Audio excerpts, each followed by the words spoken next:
How's it going, everyone, and welcome to the finale of Phoenix Wright Ace Attorney Justice for All. So I might not be as enthusiastic as I was yesterday about the finale of Pokemon Black because I'm extremely tired today. I went to the beach in the morning and let's just say drained most of my energy. But anyways, we're here to finish a phenomenal game. It's still my least favorite out of the original trilogy, between the original Phoenix Wright Ace Attorney, this one, and the final one of the trilogy, Trials and Tribulations, which is my favorite, by the way, and it's the next game in the series that we're going to cover. And yeah, we're here to finish up this game once and for all. And hey, Shadow Soul, how's it going? Thanks for coming in. I knew someone else was lurking. I can see how many people are waiting. I can see. As I was saying, and hey Husky, how's it going? Thanks for coming in. As I was saying again, I was waiting for two very important packages, and they finally arrived. The first one was my e-key, a new e-key, which I haven't installed yet, because I've been typing in a raw metal plate ever since my e-key dropped, and it's not been fun. So later this afternoon, I'm gonna install it back, and hopefully I can have my e-key back as it used to be. Second was a new phone, because honestly my old phone was just completely screwed over. The battery was completely fucked up. It just dropped. It just turned itself off every second it got. And honestly, I was needing a new phone. So yes, I'm happy. I'm truly happy for those two. And that gives me energy to continue and finish this game today. It's going to be a long stream, so strap yourselves in. As far as I'm concerned, yeah, it's going to be a very, very long stream. Especially if I fuck up some of the choices. So, let's begin. Farewell, my turnabout, part 4-1 trial.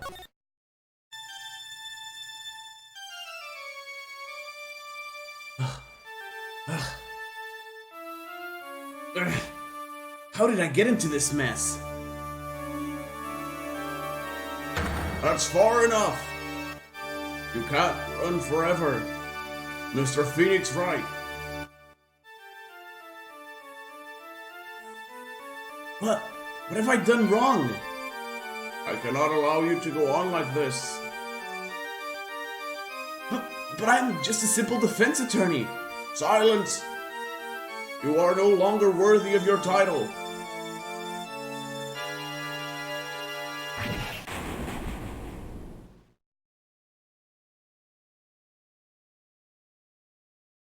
Hold on, I've had this dream before, someplace, some time ago, as if this day was written into my destiny. Today, I'll stand in court as a lawyer. Prove a killer innocent. Don't you remember the beginning of the first case? It was exactly like this. Phoenix had a nightmare, remember? In the first episode, really at the beginning of the game, like the first scene of the game is actually that nightmare. That exact same nightmare. And it was foreshadowing this part of the game, the finale. So, yeah. Tough luck, Phoenix. March 23rd, 9:43 a.m., District Court, Defendant Lobby number 3.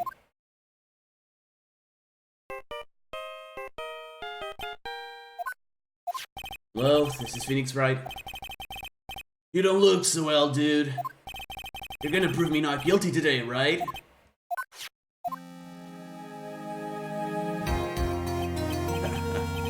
If you please, Mr. Lawyer. Remember, it's not just me. Your precious friend's life is riding on today's verdict, too. Now listen up. You better get and guard a guilty sentence, okay? If you get that creepy slime back and not guilty, I'll never forgive you, ever! Maya. Phoenix. Nia. Maya, how's Maya? I don't know. You don't know. She hasn't tried to channel me since yesterday. Mia, what am I supposed to do? Well, like I said, for a lawyer, the worst of times are when you have to force your biggest smiles. But you can't give up. There's still some hope left. Stop it, please! There's nothing left! Not here, not anywhere. It's that accursed guard again. Will you leave me alone? Look, don't call me anymore, I mean it. You're really mean, pal.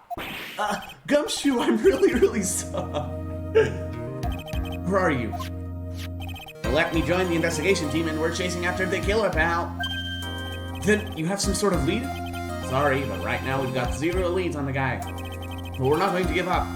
Gumshoe, until the trial is over, until the verdict is handed down, we're going to do everything we can to find the killer. If we can get Maya out, then we can get the unguardedly guilty the verdict he deserves, pal. That's true, I could do that if they found Maya first. You got that? So you have to do whatever you can to make the trial last longer. To make the trial last longer? You go at Mr. Edgeworth with everything you've got, then you two can draw it out. Oh, now I get it. I believe in you, pal. You and Mr. Edgeworth can do it. So, believe in us. We're going to give it all we've got, just like you. Got it. Thanks, Gumshoe. Hey, Phoenix. You understand now, don't you? You have something money will never be able to buy. Friendship. It's the strongest weapon in the world, and you have it in abundance. My friends are my power! Just summons a Keyblade. Oh, it's neat. Yeah! Looks like we're coming to the end. To make the trial last as long as I can, Gumshoe will come through, I know it. March 23rd, 10 a.m., District Court, Courtroom number 3. Orders now in session for the trial of Madame Guard. The defense is ready, Your Honor. The prosecution has been ready for a while, Your Honor. As I recall, we concluded yesterday's session with a big mystery in our hands. The mystery being, what exactly was Miss Adrian Andrews' role in the murder? That is to say, is she really connected to the crime itself? Mr. Edgeworth, if you would be pleased inform the court of today's proceedings. Adrian Andrews. She forged evidence that threw suspicion onto Mr. Engard, and then proceeded to escape the crime scene by wearing an equal samurai costume. The guilt of these actions are those from which she cannot escape. Then you are saying that she is guilty after all. I'm not finished, Your Honor. Miss Andrews has nothing to do with committing the actual murder. And Phoenix was sore all along. I think you might have some delay. I'd like to direct the court's attention to this card. What is that? Looks like a shell. This is the calling card of a certain assassin. Assassin, you say? Yes, Juan Carrillo was killed by a professional assassin, and the person who hired the assassin, his client, so to speak, is Madame Guard. What a surprising turn of events! I would think it's become commonplace by now, Your Honor.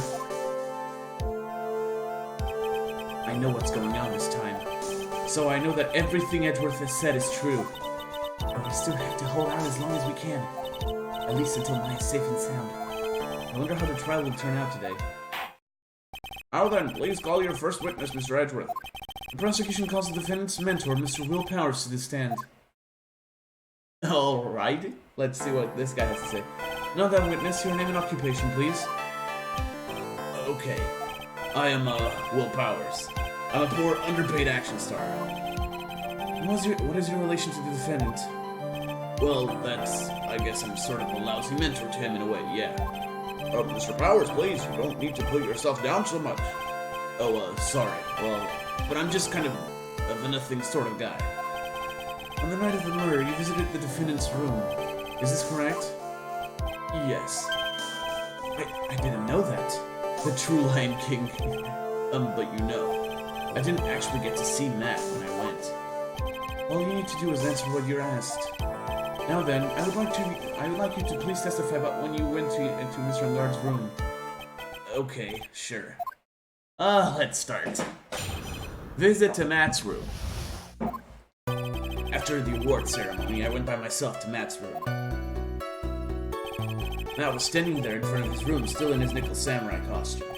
He was talking with someone. At first, I thought it was the bellboy. I watched the two of them for a while, but then I gave up and went back. I had guests with me that night, and I couldn't make them wait for me. Nothing sounds out of place in Mr. Powers' testimony. And talking with the bellboy is no big deal. If one assumes that the person Mr. Engard was speaking was an ordinary bellboy. What are you implying? Oh? Well, Mr. Wright, let's have your cross-examination, shall we?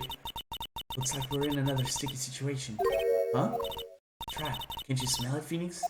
But for us to find out more, we're just gonna have to charge in head first, right? Alright.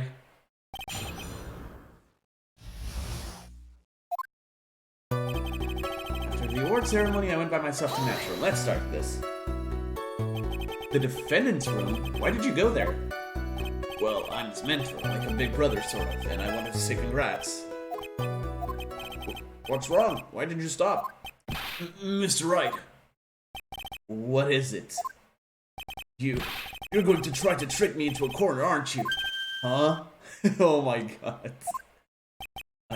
I know I'm just a poor underpaid action star, but I'm not the killer. No one said you were, Mr. Powers. No, please, don't trick me.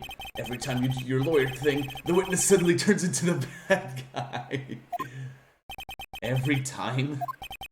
Witness, I will personally talk to the defense at a later time. So for now, please kindly cooperate and continue with your testimony.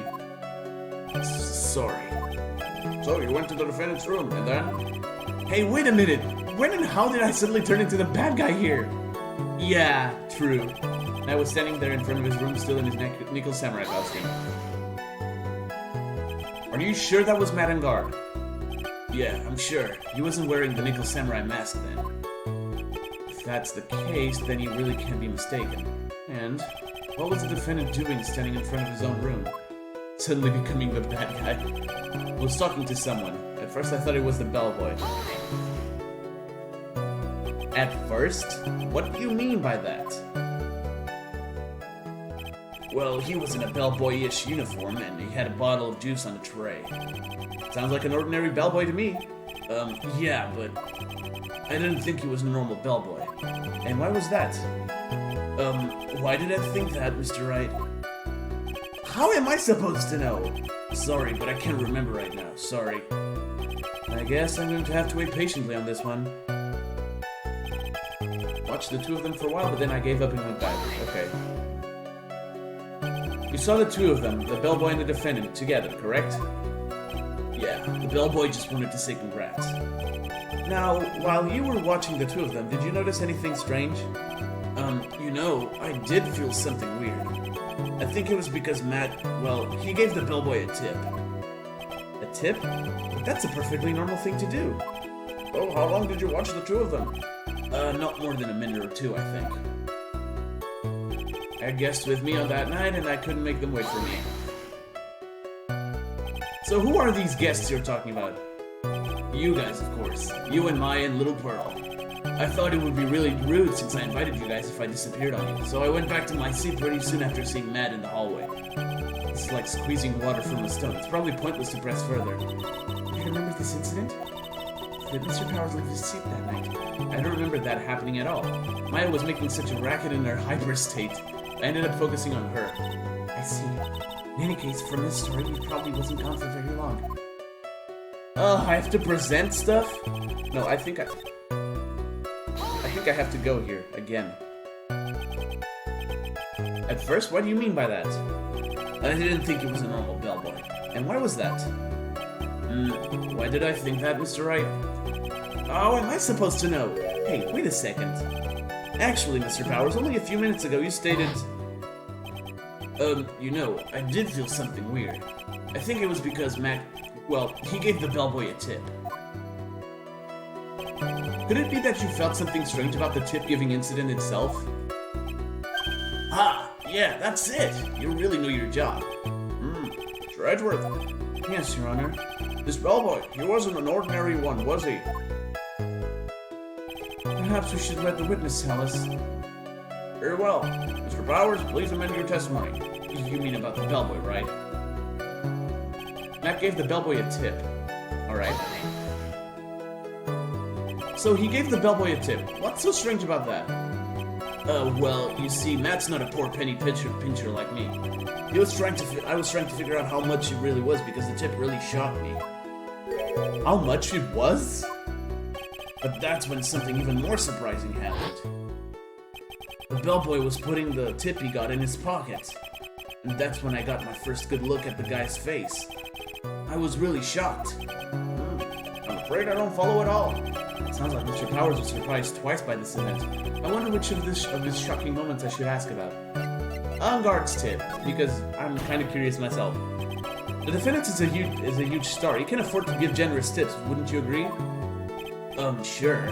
But giving him that much was maybe a little too much, I think. A little too much? Would you please clarify for the court about how much would you say the defendant gave to the bellboy? Honestly, I don't know. I can't even begin to guess. Why is that? Because he gave the bellboy a really, really fat roll of cash.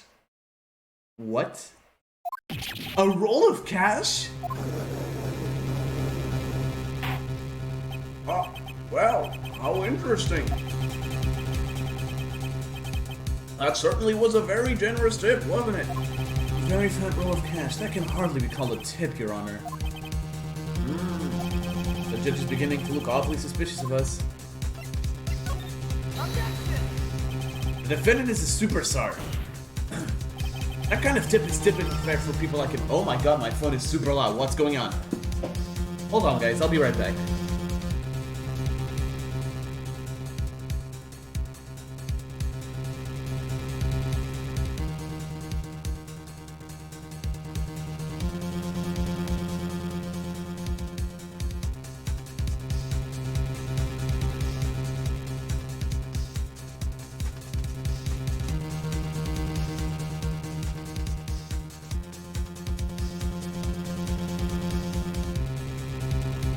There we go.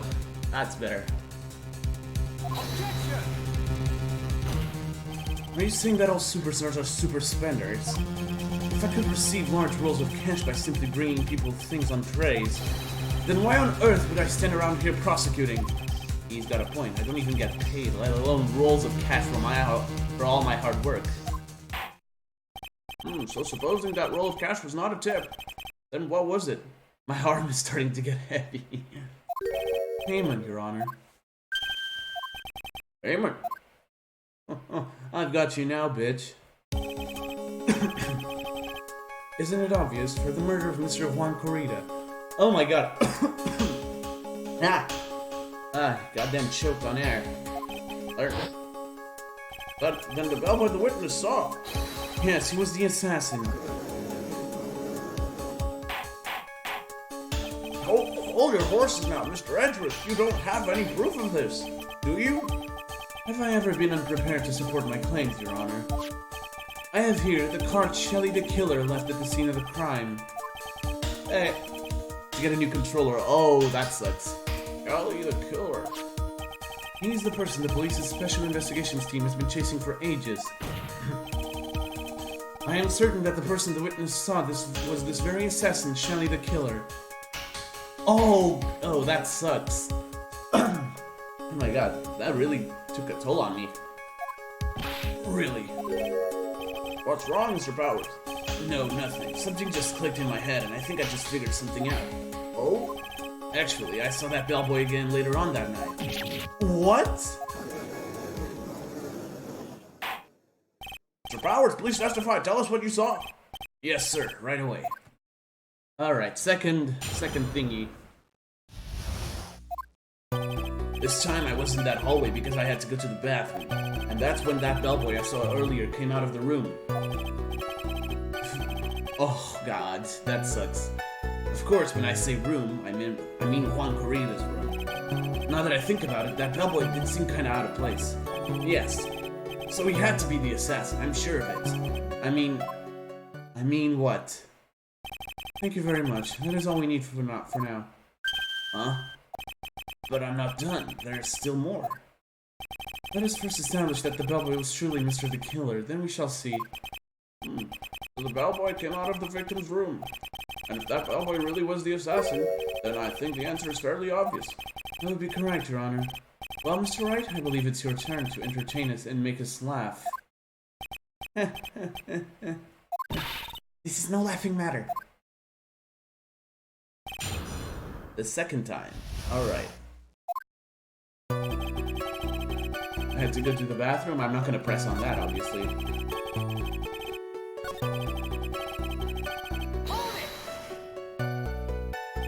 The victim's room, huh?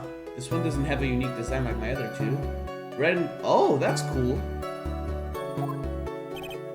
Yeah, the one with all the really pretty flowers and teddy bears. It was Juan's room, alright. Words cannot describe how screwed I am. Let's continue with the testimony, shall we?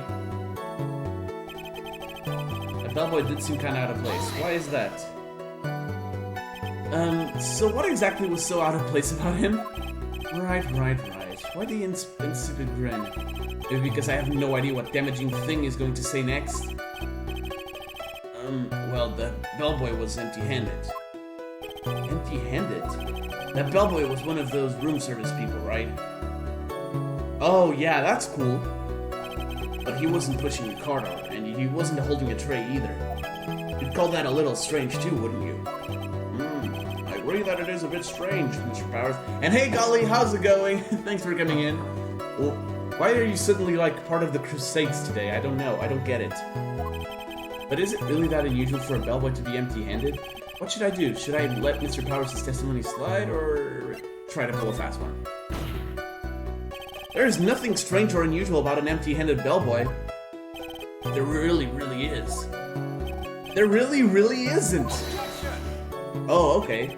If you two are done being school children, bellboys are for room service. There is no reason for them to be empty-handed ever. Your Honor, I ask that the witness's previous statement be supplanted with this new one. Truth. Are you going to do whatever you can to make the bellboy look suspicious? I see very well. This court recognizes and grants the prosecution's request. Mr. Powers, if you could amend your testimony, please. Yes, sir. I thought it was kind of strange for a bellboy to come out of a guest room empty-handed. Okay.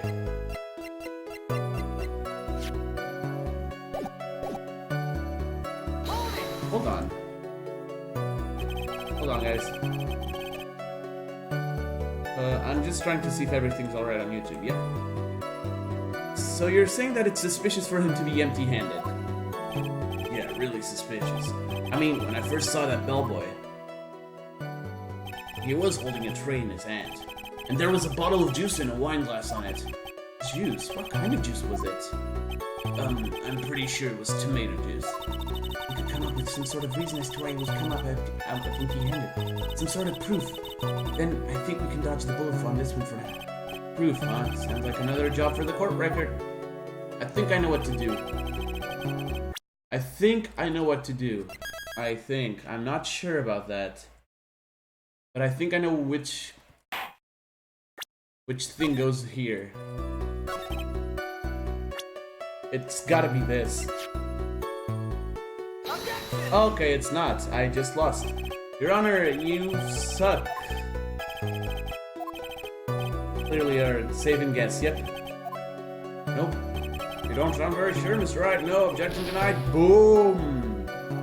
I don't think. Nope. Alright, that wasn't good.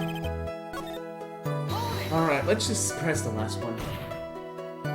Please don't be so quick to judge. But it's kind of a Powers family thing. Think of every person as a thief.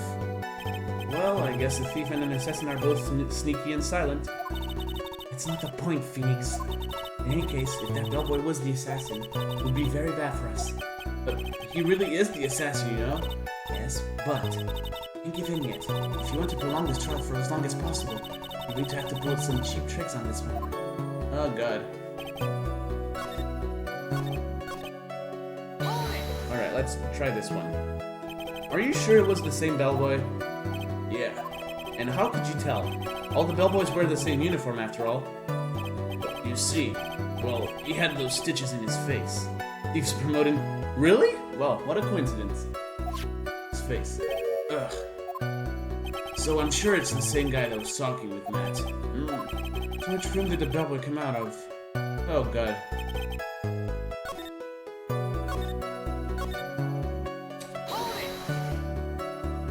I already pressed here, right?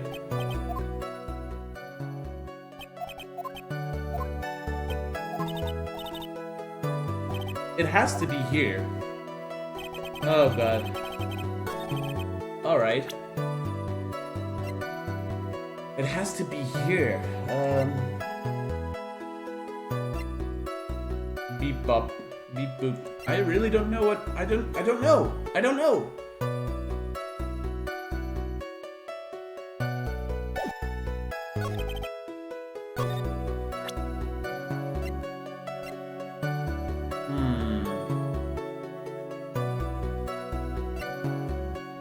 I really don't know, actually. Mechagolly.exe forgot to type. Yep, sometimes happens. Oh god, I really want to finish this today, but I don't have all that time. Because I really want to record TR2 today as well. Damn it! It's been like almost a month since I recorded an episode of The Thing. Empty-handed.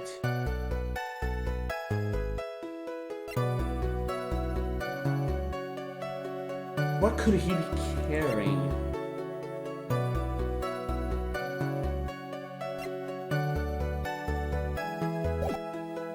Oh god, well... I feel like I'm gonna have to do the thing already, which I really dislike doing. To be honest, I should have been prepared for this. This trial is the hardest of the game.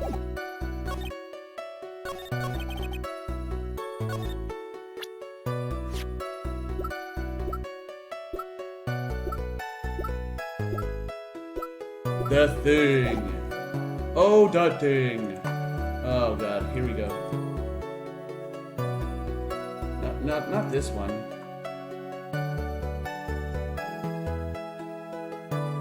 I need to do that thing.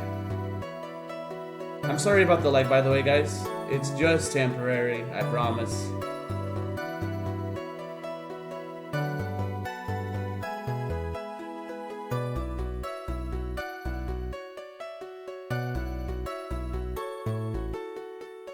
Oh, wait a minute. Wait a minute. Wait, what? That doesn't make any... Huh? Oh, because that makes perfect sense, but, sure, whatever. Just go with it. Objection! Mr. Powers. Yes? You're easily influenced by other people's words, aren't you? As soon as you heard that the bellboy might have been the killer, you got caught up in believing it must be true. But isn't he really suspicious? He's got all those stitches and... So, a baseball has stitches. Are you saying all baseballs are suspicious because they have stitches? Well, there's also... I mean, what about him being empty-handed? I would like to ask the court to please take a look here. This is the crime scene. There's a wine glass sitting next to Mr. Corrida's body. The liquid inside this glass is tomato juice. And now, if you would look at what is on top of the table in the lower right corner here, anyone can clearly see that it is a tray with a bottle of tomato juice on it. The bellboy had just brought this to Mr. Corrida's room. He left the tray in the room, which is why he was empty-handed when he left. But that would mean that the bellboy had seen and left a dead body in the room. But can you prove that Mr. Corrida was already dead at that time? Mr. Edgeworth? Yes? I blame you for leading me down this route. I'm terribly sorry. What is with him? Why is he laughing? Witness, isn't there one more thing you would like to share with us? Is there? The bellboy was empty-handed, or should I say empty-handed? I recall he had something interesting to say about his hands. It's little dreams. Oh yeah, I almost forgot. Huh? What? That bellboy, he was wearing gloves. Gloves? Yeah, pitch black, leather ones. All the other bellboys don't wear gloves like that, right? Black leather gloves. Why didn't you mention them earlier? Sorry, it slipped my mind. Boy, does this make the bellboy look really suspicious. Alright, got to focus. I can't get lax here. So what if he had gloves? A lot of bellboys wear gloves. Come on, Mr. Wright. That bellboy was wearing black leather ones. So, a football is made of leather. Are you saying all footballs are suspicious because they are made of leather? That man, he received a large roll of cash from the defendant. and then he was seen leaving the scene of the crime wearing black leather gloves. I don't think that even someone like myself can believe he was just another bellboy. It seems that we have finally come to an understanding. Now then, witness, please continue with the rest of your testimony. The rest? Oh yes, please tell us more. Okay. Their second meeting. After leaving Juan's room, the bellboy went and knocked on Matt's door, just like that. He gave something to the person inside the room. Then the old guy just left, even without even going into the room. After that, I went to the bathroom and then back to my seat. Gave something, huh? So the bellboy, after leaving the crime scene, next went to the defendant's room. Yeah, I kinda saw all that by accident. Some accident? I'd say you saw too much. And all of it was suspicious to high heaven. I think it's safe to say that we can no longer consider this bellboy to be normal. Now then, let's get started, shall we? Mr. Wright, your cross-examination, please. Yes, Your Honor. Alrighty then, let's do this. Leaving Juan's room, the bellboy went and knocked on Matt's door, just like that. He gave something to the person inside the room. I think I got confused last time. I said hold it. Okay. That's better. Ahem. What kind of statement is that? Please elaborate and give us a few more details. Okay. I should probably ask him only one question at a time. About this something. He gave something to this person. Yeah. And what was this something? If I remember what it was, I wouldn't be calling it a something, would I? This was that something was removed from the scene of the crime. Are you sure you really can't remember, Mr. Powers? I think it was something kind of small. It's an incredibly crucial piece of information. Please try to remember what it was. I'll try. In the meantime, let's talk of another point. Namely, what the bellboy did next. Oh, so after he gave the person inside the room the thing, the old guy just left without even going in. It's in this. It's all in this, I know it. Alright. If it's not that, it's gotta be the person. So who took this something the bellboy handed off? Actually, I don't know. What do you mean? I'm sorry, but I only saw the person's arm. Only an arm? Then you're saying you didn't see the person's face? Yeah. I would like to summarize the testimony up to this point, if you don't mind. When the bellboy left the crime scene, he immediately went to the defendant's room. There, he handed a small item of some sort to the person inside. As for the person who received the item, all you could see was the person's arm. Yes, it was just like that. Mr. Edward, is all this really that important? Of course, Your Honor. I think this is of the utmost importance. This is when whatever was removed from the crime scene was handed over to the client. Mr. Powers, please try to remember what it was the bellboy handed off. Well, let's see. I think it was no. Remember, please add it to your testimony. Yes, sir. If I saw it again, I could say for sure, but I think it was some sort of wooden statue. Oh, no! I didn't want to press. Statue? Yeah, it kind of looked like a one, I guess. If I saw the actual thing again, I'd probably remember, you know. Looks like for this trial to proceed, I'm going to have to come up with whatever this statue thing is and show it to him. You're going to have to trust your instinct on this one and take a chance, Phoenix. Well, Mr. Powers, let's continue with your testimony. What did the bellboy do after that? I know what it is! I know what it is! I got it confused. This is now.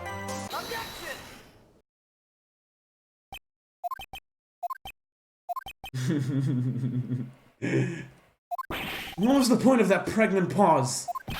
Where did that objection come from? Well, speak up! It was me, Your Honor. What is it, Phoenix? I have a feeling that something bad is going to happen once I show this. Mr. Wright, if you have something to say, please spit it out. Yes, Your Honor. Okay, Phoenix, deep breath. Yep, it was a teddy bear. Mr. Powers, there's something you saw. Was it this item? Oh, hey, that's it. That's the something. Wow, Mr. Wright, you really figured it out. I recall we found this at Maddenguard's mansion. At the defendant's house? What does this mean? Simple, Your Honor. Shelley the killer assassinated Juan Carrillo in his room, and then he stole this wooden bear from the scene of the crime. Oh, hold on, guys.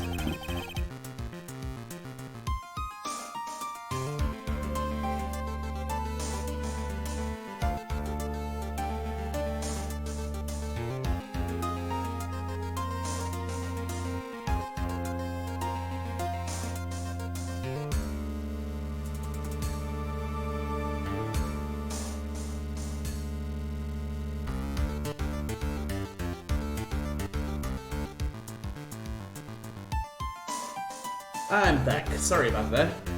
I mean, you got to listen to Investigation Court 2002, which is fantastic. Then the bear being found at Mr. Engard's mansion would mean... It goes without saying, Your Honor. Mr. Engard is the killer's client. Order! Order! Order! I said order! Mr. Wright, this is the most unfortunate turn of events for you. Yeah. Sorry, Mia. No, it's alright. Your judgment was sound.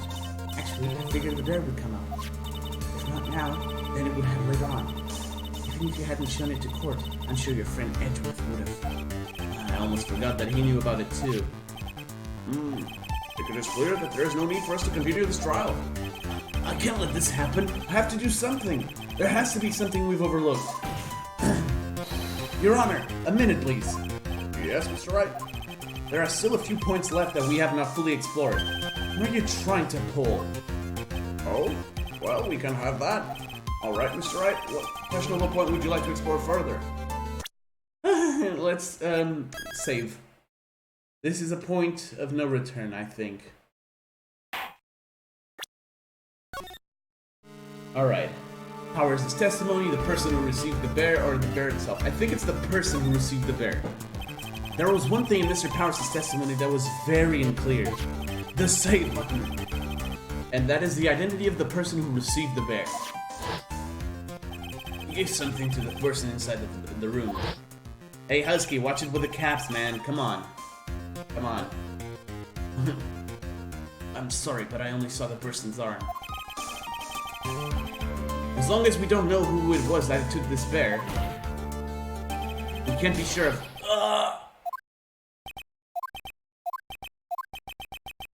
Did you just take a massive dump? That's what I take it from this. What is it, Mr. Powers? You're going to scream like that and at least give us a good reason why. Oh, yeah, sorry. Actually, so I remember. I remember who took the bear. What? Really? I mean, I only saw his arm. But the arm. It was the Nickel Samurai's arm. I swear it. You've gotta be kidding! Are you sure of that, Mr. Powers? Yeah, I'm sure it was the Nickel Samurai. Order! Order! Looks like you've dug your own grave, yet again. How many times is that today? I've lost count. So the person who took him this little bear was a Nickel Samurai. And as we all know, Madame Guard is Nickel Samurai. Well, it could have been Adrian Andrews. Yep. It could have been Adrian Andrews. And to revenge, we've made that all the clearer. What am I supposed to do now? Mia, help! We don't have time to act lost. We've got to find another angle to attack this from. Hurry! Now, I will bring this cross-examination to... Your Honor. Again, Mr. Wright. We've already removed any and all questionable areas of this testimony. It's about time you were removed from this court, Mr. Wright. I have to find something. Even one more little point will do. There are still questions left unanswered. What are you trying to pull? Oh, well, we kind of have that. Alright, Mr. Wright, what questionable point would you like to explore further? Oh, god damn it. Why? Damn it, Edgelord. We have a problem, sir.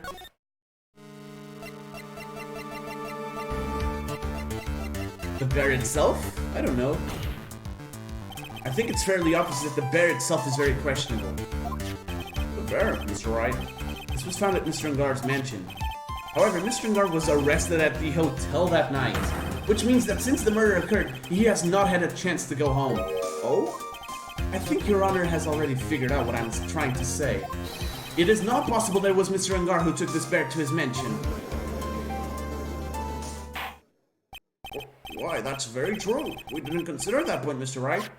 There was no way time-wise for the defendant to have taken this bear home. Phew. Disaster averted it. Do you really think so? You haven't gotten the best of me yet, Mr. Wright. Huh? I remember it clear as day. I remember what you muttered to yourself at Ungard's mansion. We had this area completely surrounded. There is no way for him to escape. Updated autopsy, basically. I can't believe it. That butler. All this time he was the killer. Oh, Phoenix. The killer and Ungard were working together, so to speak. And the killer was hiding in Ungard mansion as its butler. What a bold move. The bear figurine was brought back to Ungard mansion by the killer himself. When it looked like he was about to be arrested, Ungard had him do so. I assume because it would have been bad had the police found it during their investigation.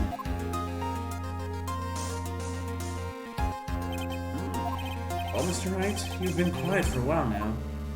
This is too much. Isn't there anything I can attack at all? I think we've heard enough. We now know why this bear figurine was at the defendant's mansion, as well as who it was that received the bear from the assassin in his room. Everything has become very clear. The client who hired the assassin to commit the murder was Mr. Madangar. I see no reason for this trial to continue. Therefore, I will now hand down my verdict. Thank you, Your Honor, for your understanding. You see, Mr. Wright, you could not win against the truth, could you? I knew it would have turned out like this way. After all, what Edgeworth has stated is the truth. Any last objections, Mr. Wright? Well, do I? What should I do? I can't hear the verdict, god damn it. Yeah, we are screwed. Let's raise an objection, because that's literally the best I can do. I will now announce my verdict. There is only one way for me to drag this trial out. The only thing I have left is this one dirty trick. Oh no, I think I know. Your Honor, right now we have these two reasons to believe my client is a client of the assassin. Reason number one, he accepted the bear figurine from the assassin. Reason number two, that very same figurine was found in the Ungard mansion. However, it's possible this is all the work of a certain other person. What are you saying? What I'm saying is, it's possible a different person is the killer's real client. The real client? I'm so sorry for this person. Is this all you have? Now then, Mr. Wright, let's hear your theory. Who do you say is the real client of the killer and therefore the real murderer? I'm sorry, Adrian.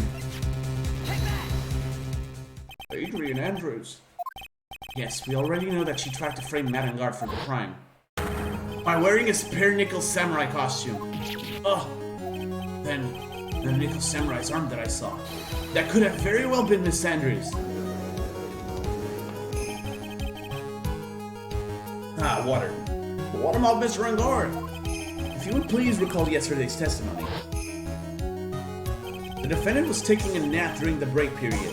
That's right.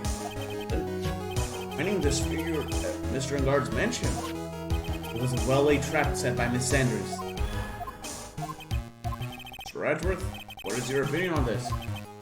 I can't even begin to count the flaws in the defense's logic. Besides which, there is no evidence to support it.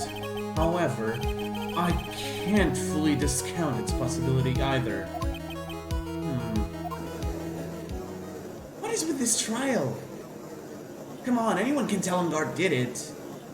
I can't believe the defense would go so far as to pin the guilt onto someone else. Yeah, unbelievable. It's not something petty, it's murder of all things. This is to save Maya. This is to save Maya.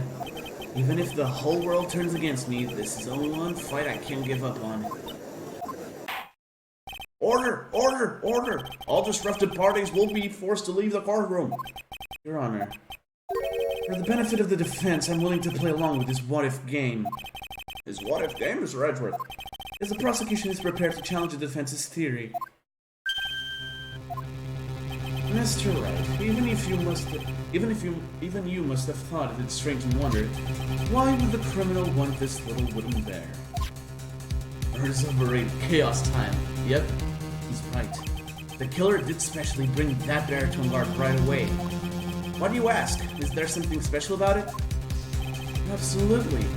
And I'm sure that once the court knows its significance, the true killer's identity will become crystal clear. Your Honor, the prosecution called upon a witness who will clear all doubts against Miss Andrews. Excuse me, what? And who will that be? It's quite simple, Your Honor. Miss Adrian Andrews herself. I see. Well then, the court will take a short 10-minute recess. Prosecution will prepare its witness in that time. Yes, Your Honor. It's not to be continued just yet, and I don't think it's going to be until we finish Adrian Andrews' part. March 23rd, 11:54 a.m., District Court, Defendant Lobby number 3. Oh, I knew it was a good idea to hold her hostage. Don't you agree, Mr. Lawyer? But I never thought in your desperation you'd try to pin the guilt onto Adrian. Ugh, I swear this demon will pay. Mr. Nick? Pearls? Where's Mia? I don't know. A really strong power suddenly called her away. A really strong power? Oh, Mr. Nick, your phone is... It's from Gumshoe. How's it going? Have you been hanging in there, pal? Yeah, sort of. We just barely found something to latch onto. Phew, that's good, pal. What about you, anything yet? Have you figured out where the killer and Maya are? We still don't have any leads, but... What? We don't have any more time! If we just had one, even a single clue would be really helpful. I was only able to come this far because I kept thinking to myself, I've got to keep the trial going until Maya's been rescued. But have I just run out of luck this time? Is all our hope for naught? A tent. Huh? A tent? I could see a circus tent. Mia! It looks like Maya was unconscious until just a few minutes ago. As soon as she woke up, she called for me. So it was Maya that called you away. She's locked in a dusty little room right now. But I could see a circus tent outside the window about 300 feet away. Gumshoe, is there a circus in town right now? There's only one, pal. The very big circus. Maya's somewhere within a 300 feet radius of the main tent. What? Okay, hold on a sec, pal. Hey, draw a circle on that map. About a 300 feet radius from the main tent. Hurry! You might want to be a bit quieter, you know. Matt, the guy who hired the tent. I know, right? And you can see a mailbox in the window. Gumshoe, there's also a mailbox. Okay, what else? What else, Mia? I'm sorry, but it was a very small window. I couldn't see anything else. It felt like I was in an old office building, maybe the 3rd floor or so. I heard her, an old office building. Good stuff, pal. Okay, just hang in there. Just a little longer, pal. Wish us luck. Good luck. I'll call you later, so don't let your battery die, okay, pal? Mia, Maya's not hurt, right? She's in a pretty bad state, Phoenix. She's being starved. Gumshoe, please hurry. Looks like we're out of time. Are you alright, Phoenix? It's only a matter of time before Maya is rescued. I can do this. I just have to make this trial last a little longer. Let's do this. March 23rd, 12:05 p.m. District Court, courtroom number 3. Court will now reconvene. The killer, the man who murdered the victim, handed this to his client. From this, one obvious question arises. Why this particular item? I believe the answer to that question will provide us with the name of the real criminal. Now then, the prosecution calls the defendant's manager, Adrian Andrews, to the stand. Currently, the witness is accused of tampering and obstruction of justice. However, you have been called to the witness stand today to ascertain who exactly is guilty of murder. I understand. Very good. Now, have you ever seen this bear before, Miss Andrews? Of course I have. You have seen it before? That's right. It's only natural that the witness has. Miss Andrews, could you please enlighten the court to this bear's secrets? All right. Why does she... Yeah, why does she? The bear figurine. Actually, this is an elaborate puzzle. If you know the correct order, it can be taken apart one piece at a time. And at its center is a small cavity with just enough room to store a small item. Because of its complexity, if you don't know the order, you can't open the bear. You really can't tell that it's just a small jewelry box just by looking at it. Well, this figurine, it's a container of sorts, is it? Yes. Looks can be deceiving, wouldn't you agree? Yes, this is superb craftsmanship. Oh yes, I nearly forgot. You may begin your cross-examination, Mr. Wright. Looks like there really was something to that bear after all. Yes, there was. Let's start. This is an elaborate puzzle. Let's press everything. Fuck off, techies. No, this bear is awesome, dude. I would kill to have a bear like that. Not literally, because nope, thanks. A puzzle. That's right. But it looks like an ordinary figurine. True enough. People who don't know, I'm sure they would never guess that this was a puzzle. So what kind of puzzle is this exactly? The correct story can be taken apart one piece at a time. Oh, really? Okay. So so you can take it apart? And how would one go about doing that? Well, you first turn its tail to the right and then push it in. Oh yes, I see. After that, the arms and legs are free to move and can be removed. Oh, this is most interesting. A boy and his new toy. It's like he's 5 all over again. Oh, don't mind me. Go ahead and carry on. I think he's lost it. So what do you find after you take the puzzle apart? At its center is a small cavity with just enough room to store a small item. And how do you know about this? No, because I was the one who bought it.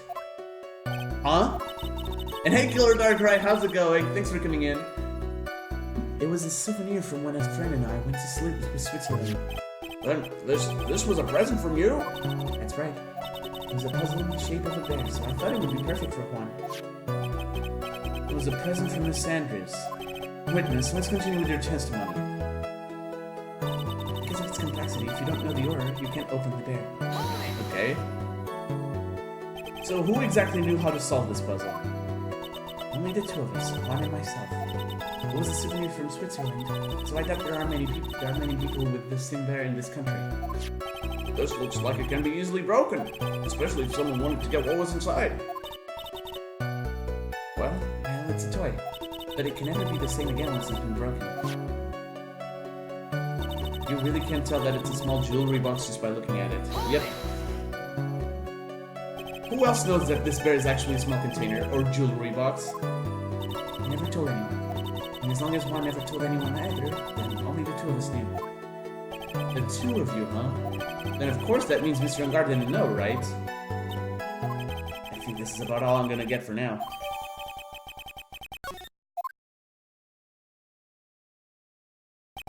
Well, Mr. Wright. No, this is the second game. I think even you have come to realize that there is only one very important fact we have uncovered, and that is this. This bear is actually a jewelry box. Now that we have agreed to this point, there's only one logical question that comes next, and that is this. What is inside this box? What's inside? That's right. That's what we are going to find out next. Witness. Yes? You are the only one who can open this. Please.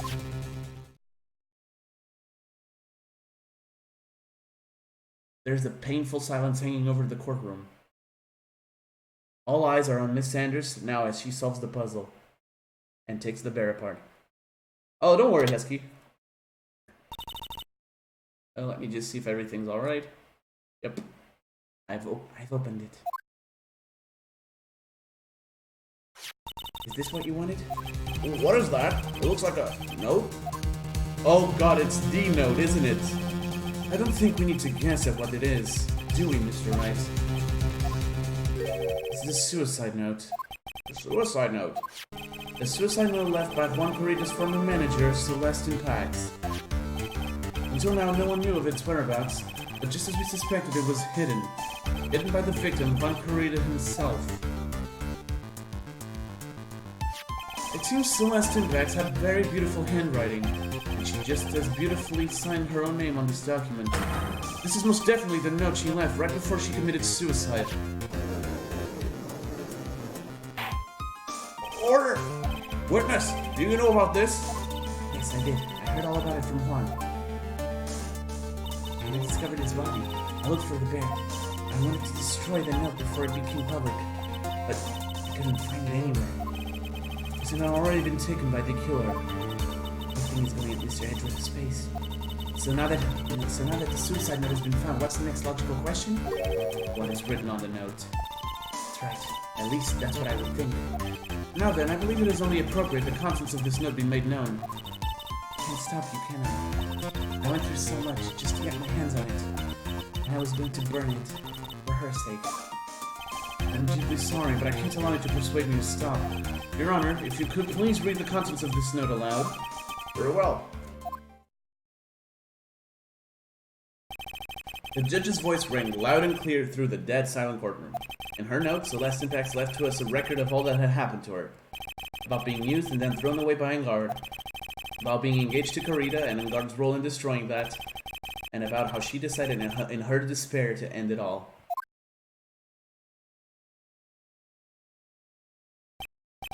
That's all Miss Impax had to say. There's one thing I would like to say here. The prosecution has no interest in slandering Mr. Engard. What? Our intention, Your Honor, is to establish a motive for murder. Isn't that correct, witness? Yes. The night of the murder, Juan was going to make the contents of the note public. After the post-ceremony show, he was going to hold a press conference. Yes, good thing. My word! Engard values above all else his refreshing like a spring breeze image, which is why he had to stop this note from being made public. At any cost. Something's fishy. Something's very fishy about this. It's Engard's fault that woman killed herself. And this time he even went so far as to kill someone to stop him from revealing that. How terrible! What a selfish person! I guess there are slimeball lawyers out there who will defend those creeps too. There is no margin for doubt here. This ridiculous client's goal was to obtain the suicide note, and the only person who needed this note that badly is the defendant.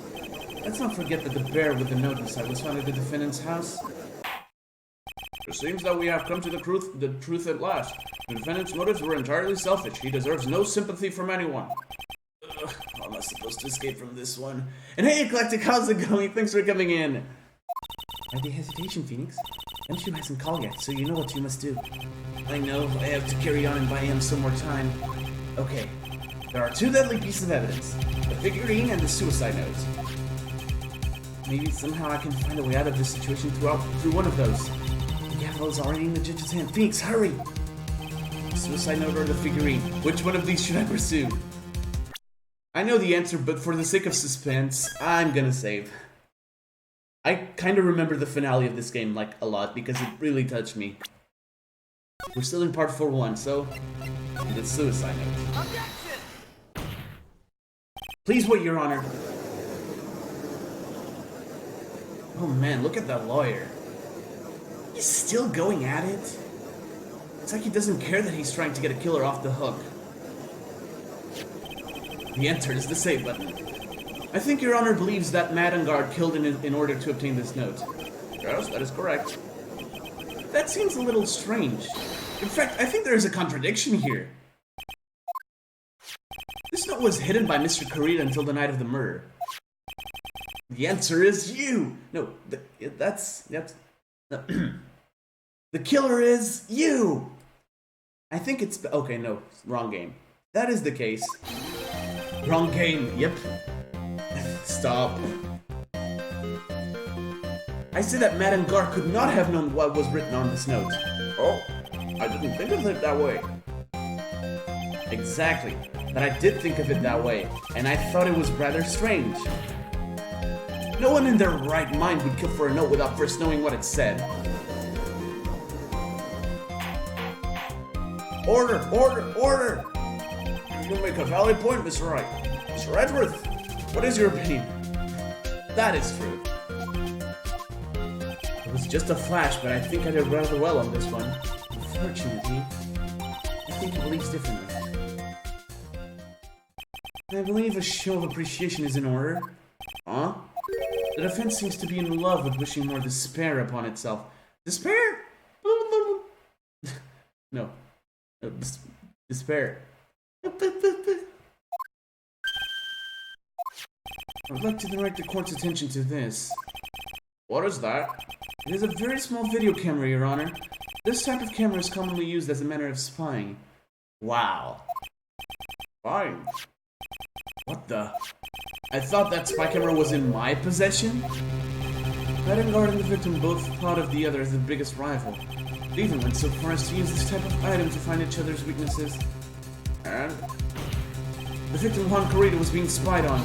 His personal life was being watched by none other than Vanguard. Jesus, Edward.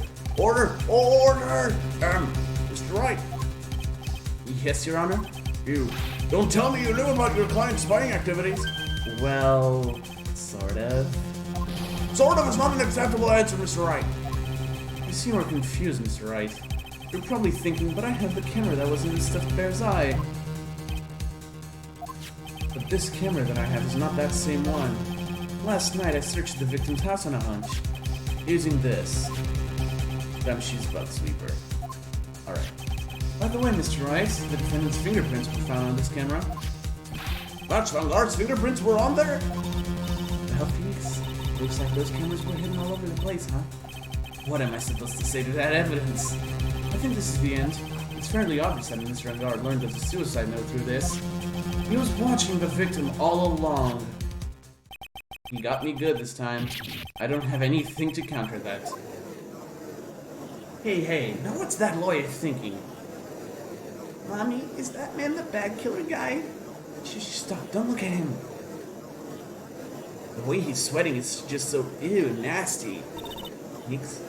Yes, Chief? Have you figured out what you're going to do next yet? What I'm going to do next? Just running away like a frightened child work? Well, it seems like Mr. Edwards is very close to putting the lid on this case. But, in his eagerness to prove his point, he forgot one very important thing. Well, what is it, Mia? There's a piece of evidence that he really should investigate. Something he should investigate. I really hate to see the good prosecutor get scolded. We're not remembering to look into the item when we had the chance. Oh, I think I know. My stand is called The Fool. Is your stand just on karma? Just like Francisca? Why are you speaking in riddles all of a sudden? Alright, I think this time we finally understand everything. Well, Mr. Wright, you don't have any further objections, do you? What is this piece of evidence that he's talking about? Can I figure out what it is that it needs to be looked at, or should I let it go? I have an objection, Your Honor. Such foolishness.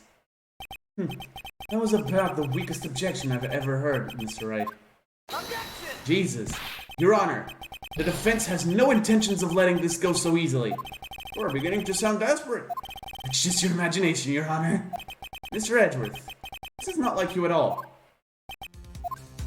This coarse and rough and gets all over your skin. Oh, that Star Wars reference. In your eagerness to prove your point, you forgot one very important thing. Hey, isn't that what I just said? So you're telling me that I forgot something? You're so close, Mr. Edgeworth. But there's something you really should examine about this piece of evidence. It's gotta be the suicide note. Take that! That is, this impacts the suicide note, right? Who knows? I can shapeshift if you want karma. Okay, that's cool. I mean, sure, this suicide note was found inside this bear, but this bear was in my possession until a few moments ago. Which means the handwriting on this suicide note has yet to be analyzed. Oh.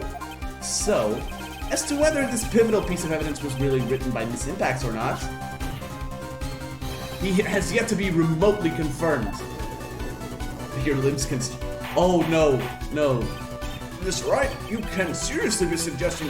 Mr. Wright, are you saying the suicide note is a fake? Miss Sanders, you were the one who tried to pin this murder on Mr. Vanguard. Who's to say you didn't create a fake suicide note and put it into this bear? How dare you! Your Honor, the defense is indiscriminately accusing the witness again. There is no evidence linking the witness to this suicide note whatsoever. But if this is a fake, then the witness is the only person who could have made it. What? Recall the witness's testimony concerning this figurine. The only person other than the victim who could solve the puzzle is the witness itself. Oh no, herself. I'm sorry. Miss Sanders, you wrote this note, didn't you? You wrote it so you could use it to frame Matt and Guard. I did no such thing. Right, if you're going to pronounce this suicide note a fake, then show this court some evidence to support your theory. Mr. Edgeworth, you were the one who presented this scrap of paper as evidence. That means the burden of proof lies with you, the prosecution. That's enough. Mr. Edgeworth, can you confirm the handwriting on the suicide note? It is as the defense stated. The handwriting has yet to be analyzed. If that's the case, it seems that yet again we have reached a point where a verdict is impossible. That's impossible! This isn't good, Phoenix. The judge is going to carry this trial over one more day. I don't think Maya will physically be able to make it another day. I didn't want to have to do this, but I don't have a choice. I request that both the prosecution and defense further investigate. Writing analysis, my butt. That's just a lawyer trying to buy more time. Guard is guilty. Look, any idiot can tell you that. I think we've reached the end of the line. Guilty, guilty, guilty. Yeah, we get it. He's guilty. We know that too. Stop. Oh? Oh, what is that sound? It's Gumshoe. Hello, Gumshoe? What is with him? And what's with that side? Where's Maya? What happened to the killer? He got away. What? I'm sorry, pal. I really am. I don't know what to say besides I'm sorry. I wish there was some way I could make it up to you. I really do. Anyway, what's going on? We found his hideout, pal. But the two of them were already gone. This is terrible. I'm going to keep looking for them, pal. Don't you worry. I just need a little more time. But don't tell me we don't have any more. Yeah, we don't.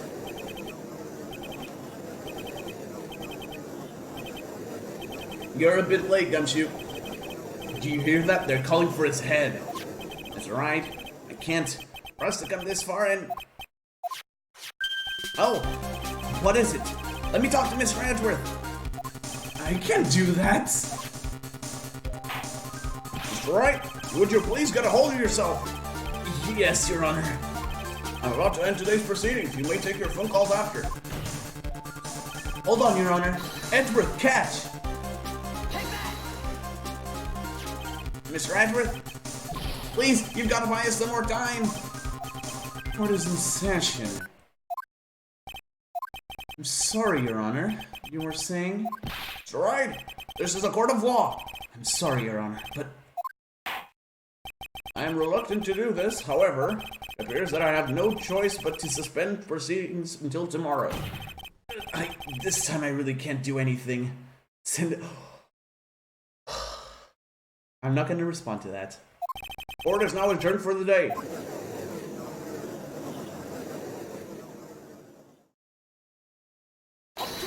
Oh! Edgy boy to the rescue! Please wait, Your Honor.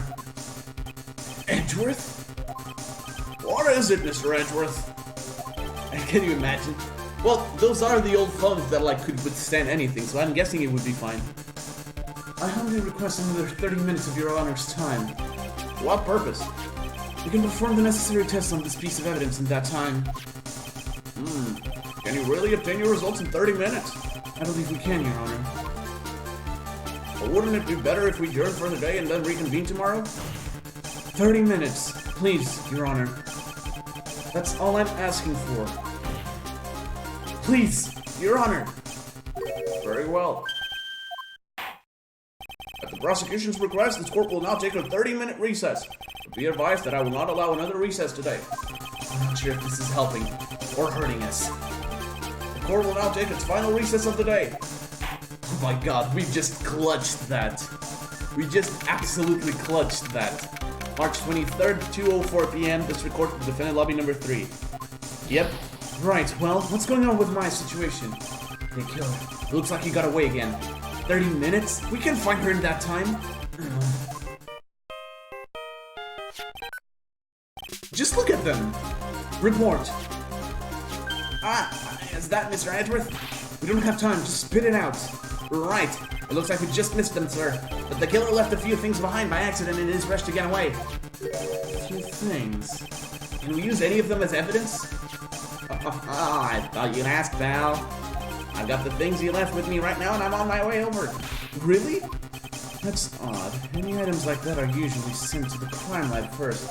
We don't have time to wait for those guys, sir. When those guys weren't looking, I swiped the stuff and ran. What? Well, I'm not a detective anymore, so I had to. I'm really sorry, sir, but I've got to put the law on hold for now. Sounds bad. I hope he doesn't get in too much trouble over this. In my hunk of junk car, I'd say I'll be there in about 20 minutes, sir. Don't worry, I'll be there. Wait for me. Alright, just get in here in one piece. I'm on a mission and no one can stop me now, sir. I'm pulling all the stops and running every red light. Gumshoe. Items left by the murderer, huh? Maybe there's something among them that will be decisive enough to end this. Yeah, about that. Hey, what's wrong? Detective Gumshoe, answer me. No one can stop.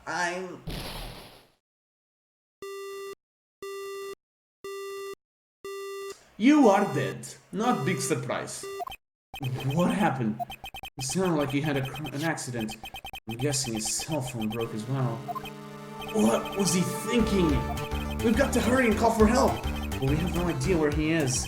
His cell phone is broken. He wasn't driving a patrol car, so no radio either. Also, if we don't get to those items before they do, the police will take possession of them. No! We can't let that happen! Well, if there is a way we can find out where he is, then we stand a chance. There is!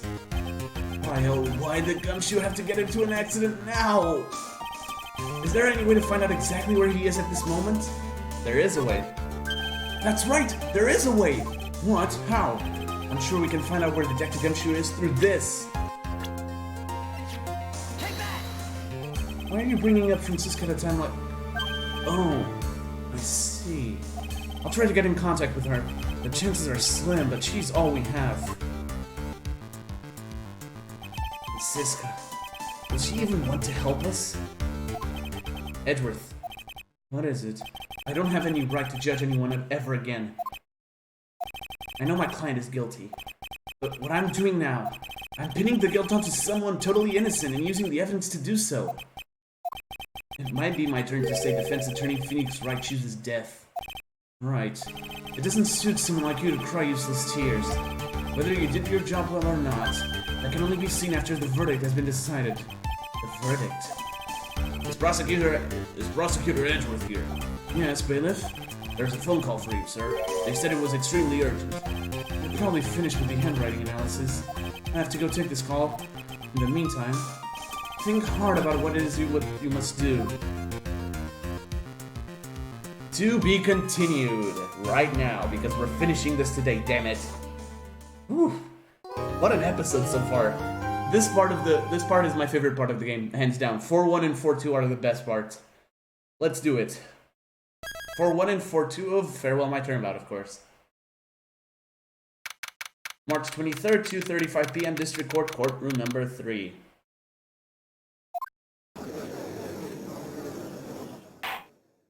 Court will now reconvene. I assume both sides are ready? Yes, Your Honor. Yes, Your Honor. I can understand the defense acting like this. However, why do you also seem distraught, Mr. Edgeworth? It's nothing, Your Honor. What's wrong with Edgeworth? It looks like something unexpected just happened to him. Now then, Mr. Edgeworth, if you could please tell the court the results of the handwriting analysis on Miss Syntax's suicide note. Yes, Your Honor. Unfortunately, we have discovered that the suicide note is a forgery. I'm just fucking dead as why. What?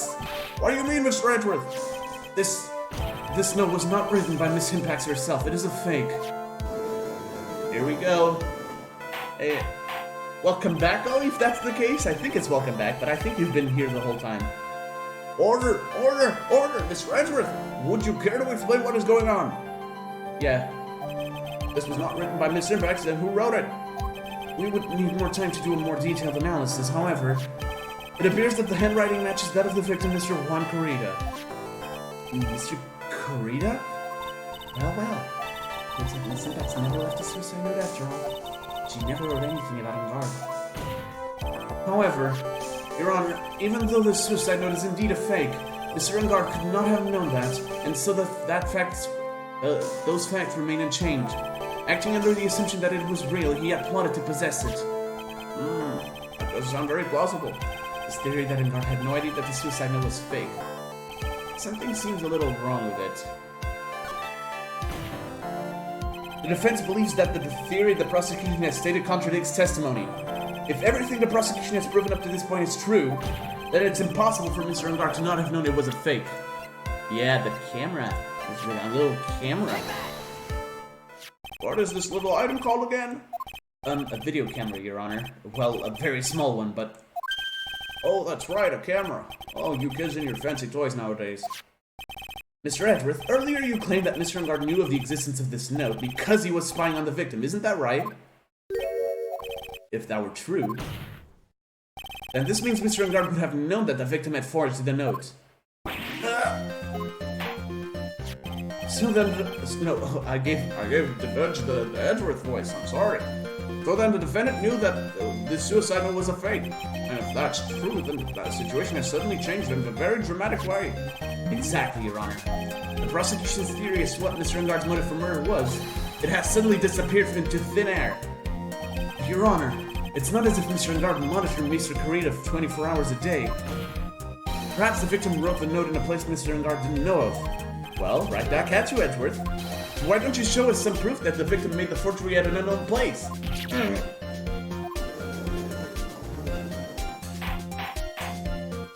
Order, order, order! Mr. Edgeworth, it looks like this time it is you who has dug his own grave. As I figured. Well, as you figured. As I figured. It came down to this, after all. Mr. Edgeworth, you are not making any sense. When I heard the results of the handwriting analysis, I thought this might happen. The question is, what next? What next? If the prosecution can't prove Mr. Engard's motive through the evidence, then we must prove it from another angle. Well, I agree with you there. Your Honor, the prosecution would like to call a witness to the stand at this time. Oh, well, that's fine. However, this witness is a little unusual. Edgeworth stuttering? This is not like him at all. Unusual? Well, what sort of witness is that person, Mr. Edgeworth? This witness is one who is perfectly fit to answer once and for all the question of who was it that hired Shelley the killer to commit the murder? That's impossible. Who in the... No such person exists who can answer that question with such certainty. Yes, Mr. Edgeworth. Who is this witness? It's... Yes, go on. Who is it? The man himself. Mr. Shelley the killer.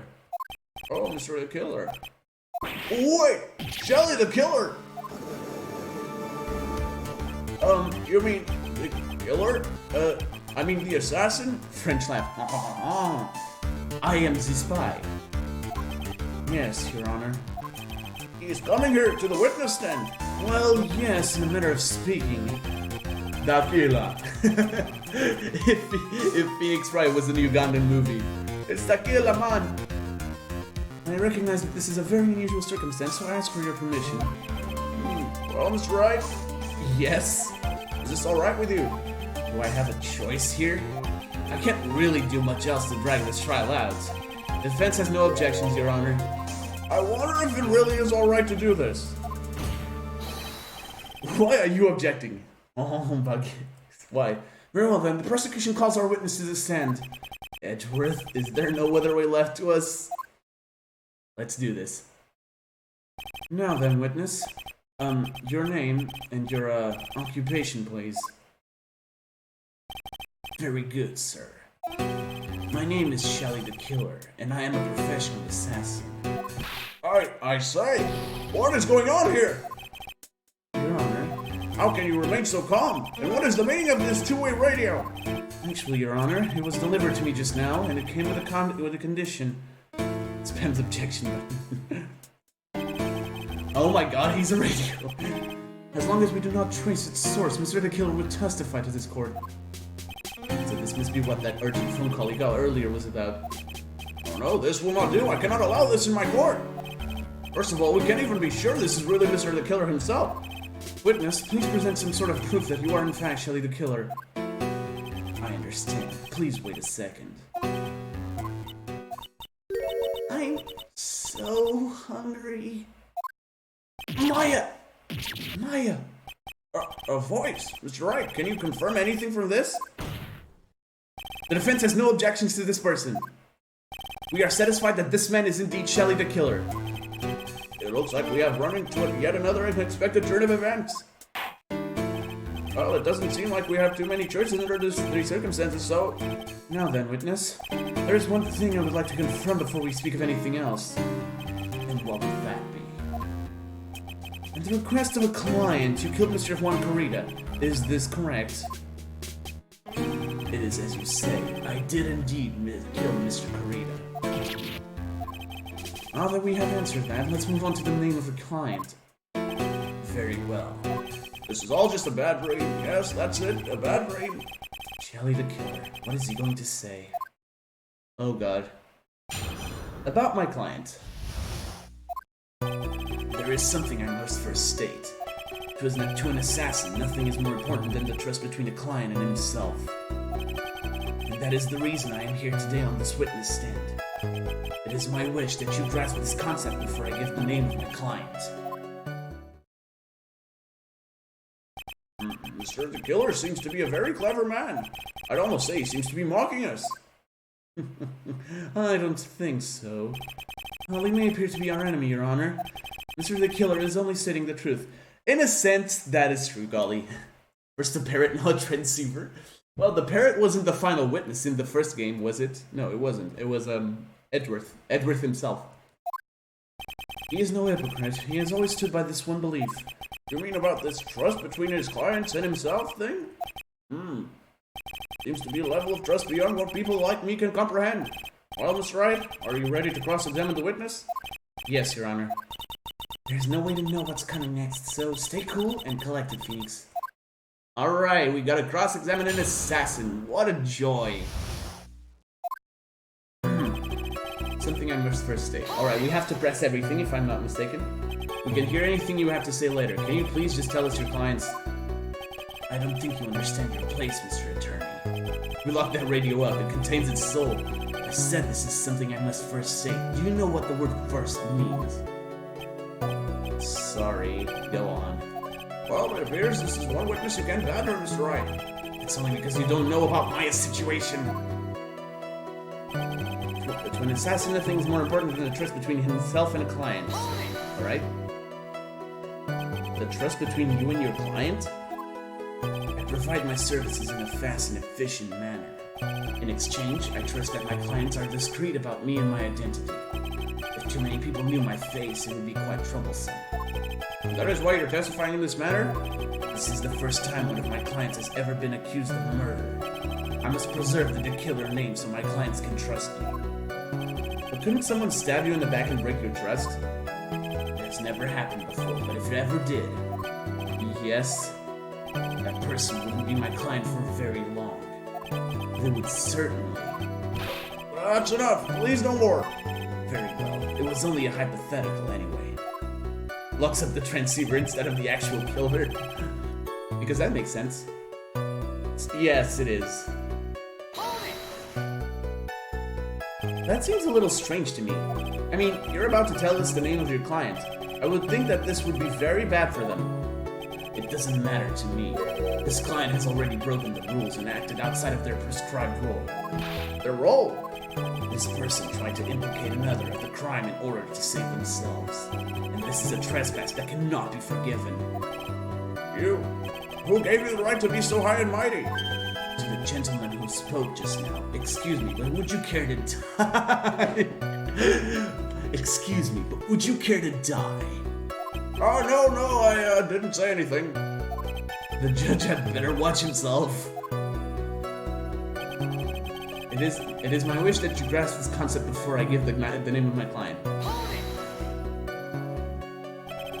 We understand, so please tell us the name of your client. I'm afraid I cannot do that.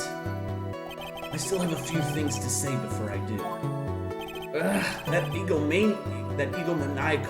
I don't know how to say that. It's egomaniacal, right? It's not good for your health to be so aggravated. You won't live very long if you let everything bother you. It plays Justin Bieber. Oh God! Somehow that coming from an assassin makes it even less than comforting. I don't really care about all this extra fluff. Just tell us the name already. Patience, try to calm down a little. It's important to try and understand his mindset. He seems very steadfast and closed, so you're going to have to work to get him to talk. I'm not his therapist, you know. Alright. I think it's this again. We understand, so please tell us the name of your client. Okay, no. Okay, what do I need to do?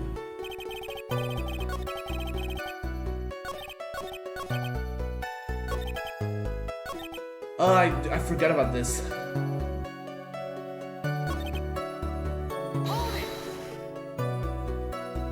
The trust between you and your client?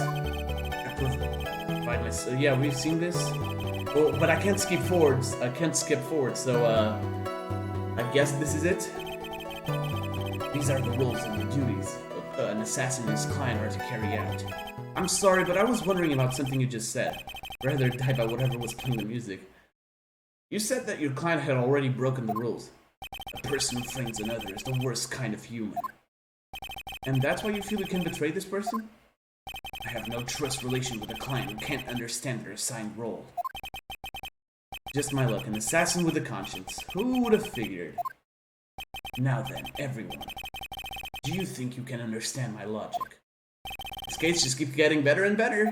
If you can't, then I'm afraid we can't proceed. Everyone understands your point, I think, really. In that case, I believe I am prepared to disclose the information you seek. You've made it crystal clear that you value trust over all else. I believe we are ready. Excellent. Now then, I do believe it's about time I reveal the name of my client, don't you agree? Or is it? Now I can bring myself to ask the client's name. If you can ask it, Mr. Wright, then I will. Witness, what is the name of your client who requested the murder of Mr. Juan Corrida? That person's name is... Adrian Andrews. What? Witness! That's not who you told me it was earlier. Pray tell, what are you talking about, Mr. Prosecutor? I should think I know my own client, and it is Adrian Andrews. What? Don't speak her name. This can be. On the phone earlier. What's going on here? I guess it's that Mr. the Killer just stabbed Mr. Edgeworth in the back. Stabbed Edgeworth in the back?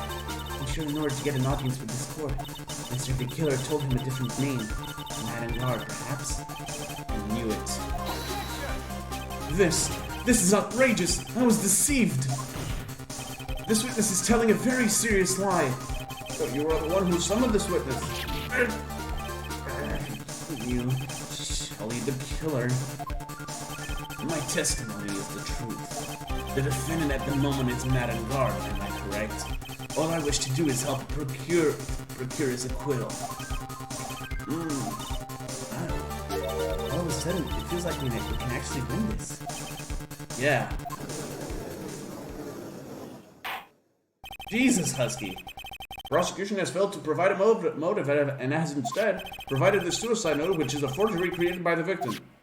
Furthermore, there is the possibility the defendant himself knew it was a fake. But most definitive of all, we have heard from the assassin himself the name of his client. Mr. the Killer's client who requested the murder was not the defendant at all. No. With all this evidence, it is obvious to me that this means that Mr. Madden Guard is innocent. Does it not appear for you, Eclectic? That's weird. Oh, there we go. It was having a bit of delay. Yeah. I seem to have caused you all a bit of confusion. Please continue your discussion and call me when you have reached a verdict. Bailiff, please bring Miss Adrian Anderson immediately. With the way this is going, God will be found innocent. This may be your last chance to save Maya. Yeah, but Edgeworth is right. The killer is lying. And Enguarde, my client, I know he's guilty. Can I live with myself if I win this? Who would have believed that the prosecution's own witness would have absolved the defendant? Your Honor, the prosecution requests permission to further question the witness. Charlie the killer is certainly lying under oath. It wasn't me. Listen, everyone, please. That testimony just now, it was all one big lie. It was Sandra's. Suicide note may have been a fake, but that man, Matt, he's the reason Celeste died. And Juan's death, it was all because he got pulled into Matt's twisted world. That testimony just now, you have to believe me. It was a horrible, horrible lie. Bear it. But Mr. the killer himself has testified. He has named you as his client. No, that's not true. Also, there is quite a bit of evidence that points to you. Knife and button, donning the Nickel Samurai's costume. That's... You even have a motive. Do we know that Miss Celeste impacts a large part of your life? You're unbearable! That just reminds me of Jungkook saying that during the bullet time battle. Jesus. Now I can't, oh no, now I can't stop hearing her. Oh, what have you guys done? What have you guys done? What have you guys done? You can't, I can't stop hearing her.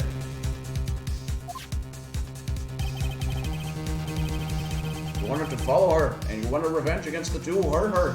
Silence, Jesus. I would say you have plenty of reasons to want them both dead. I know, Mr. Wright.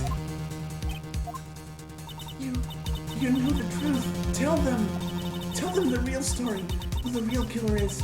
Tell them, please, help me. Oh, poor Adrian. I feel so bad for her. I'm gonna say because I think this is a pivotal point in this game. In this case, actually. We're almost to the end, guys. We're almost to the end, and I still have about an hour to stream, so I think we're gonna make it. This is it. Yes, I know the truth. Right. Yes, Your Honor. I believe we have reached the end of this trial. Yep. Therefore, I ask the defense for any final words or opinions. I have to decide. Do I take the not guilty verdict and save Maya?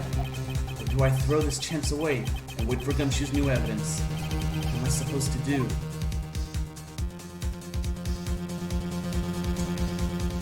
Thankfully for you guys, I know how to get the bad ending.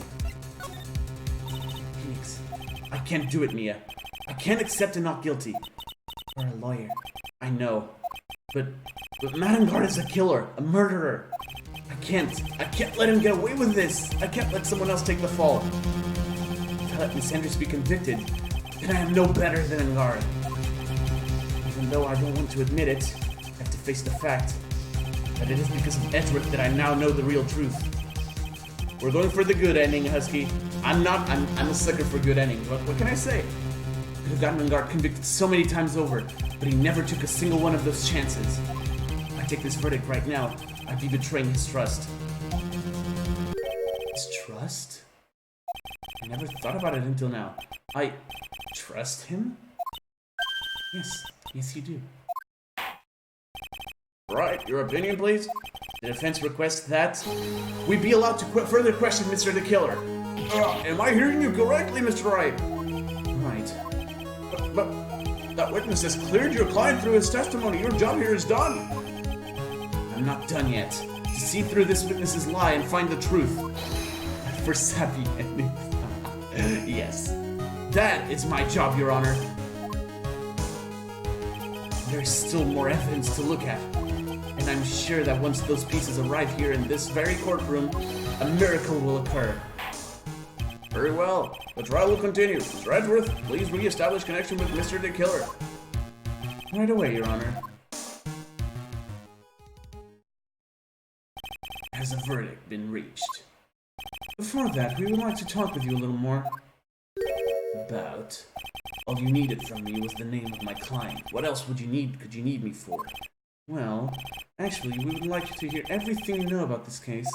That is how things are usually done. What is he talking about?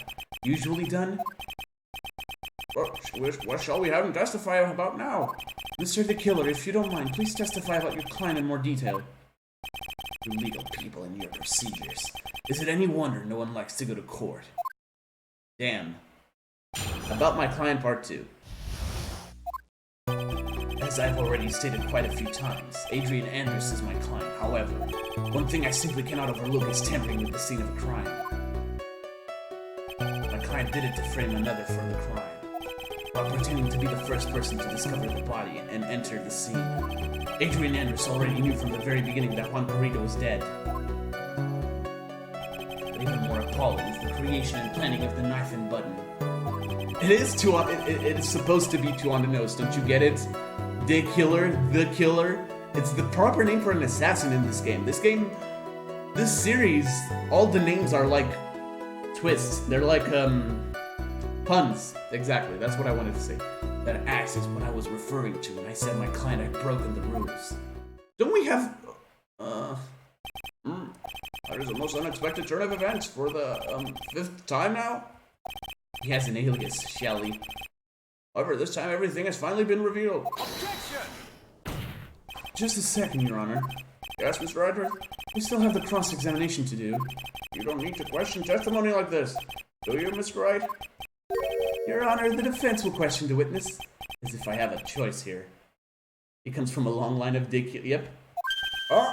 Why?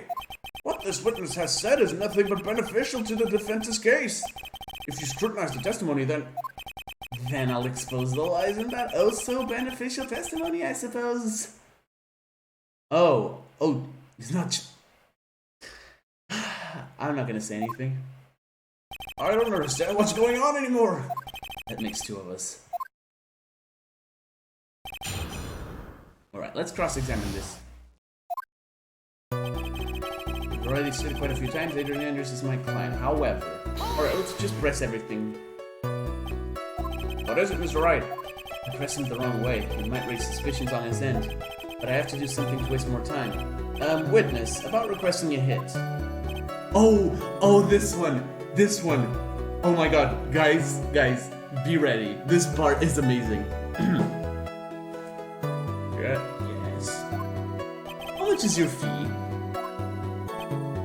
I see you are also quite a dark-hearted man, Mr. Attorney. Huh? If you would like to talk business, we can do so after the trial. No. I'm not thinking of her, Mr. Wright. Yes? You want to kill me? You want me dead, don't you? What? Why would you think something like that, Your Honor? Guilty! Mr. Phoenix Wright, you are hereby declared guilty! Witness, let's continue. Why did you disclose the name of your client? They're your client, are they not? Guilty! One thing I simply cannot overlook is tampering with the scene of a crime. Alright. I would think that most people wouldn't be able to overlook a person hiring another to kill. Hold on, I need to open my window. It's getting unbearable here. That's what I said before I stupidly muted myself. Sorry.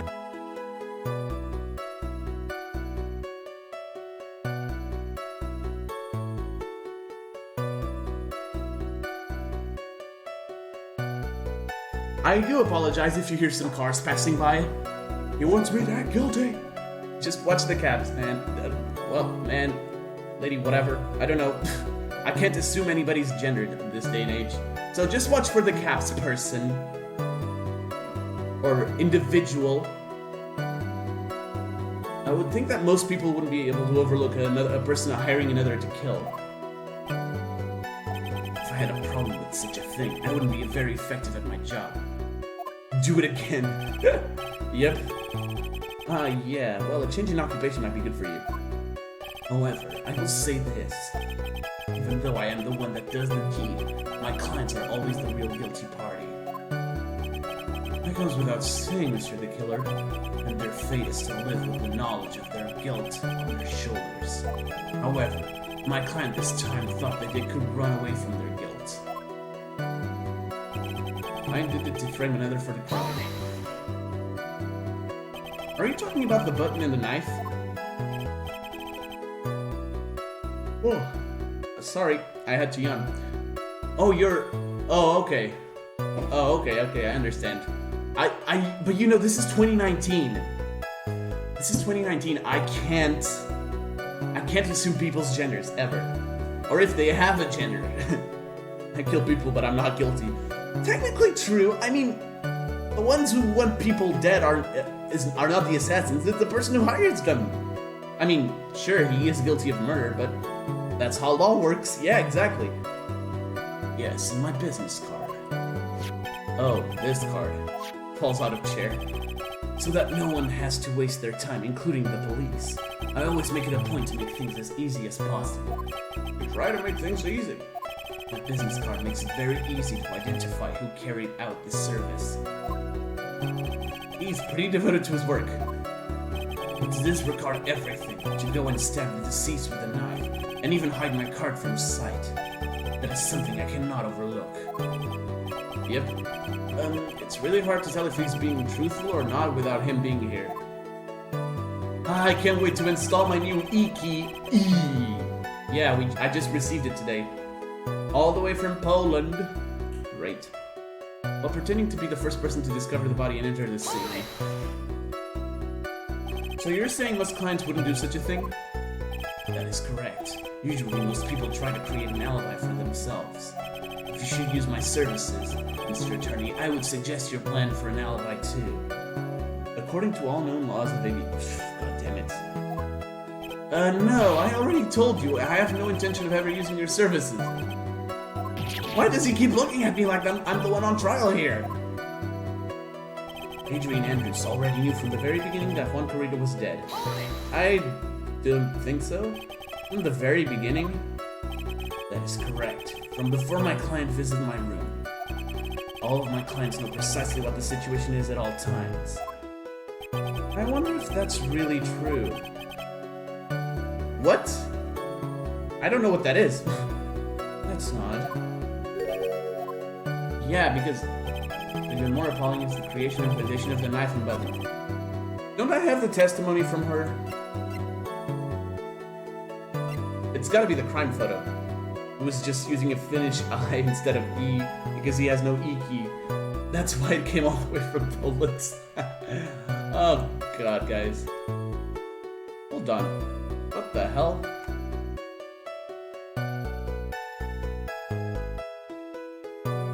Hold on, what the hell?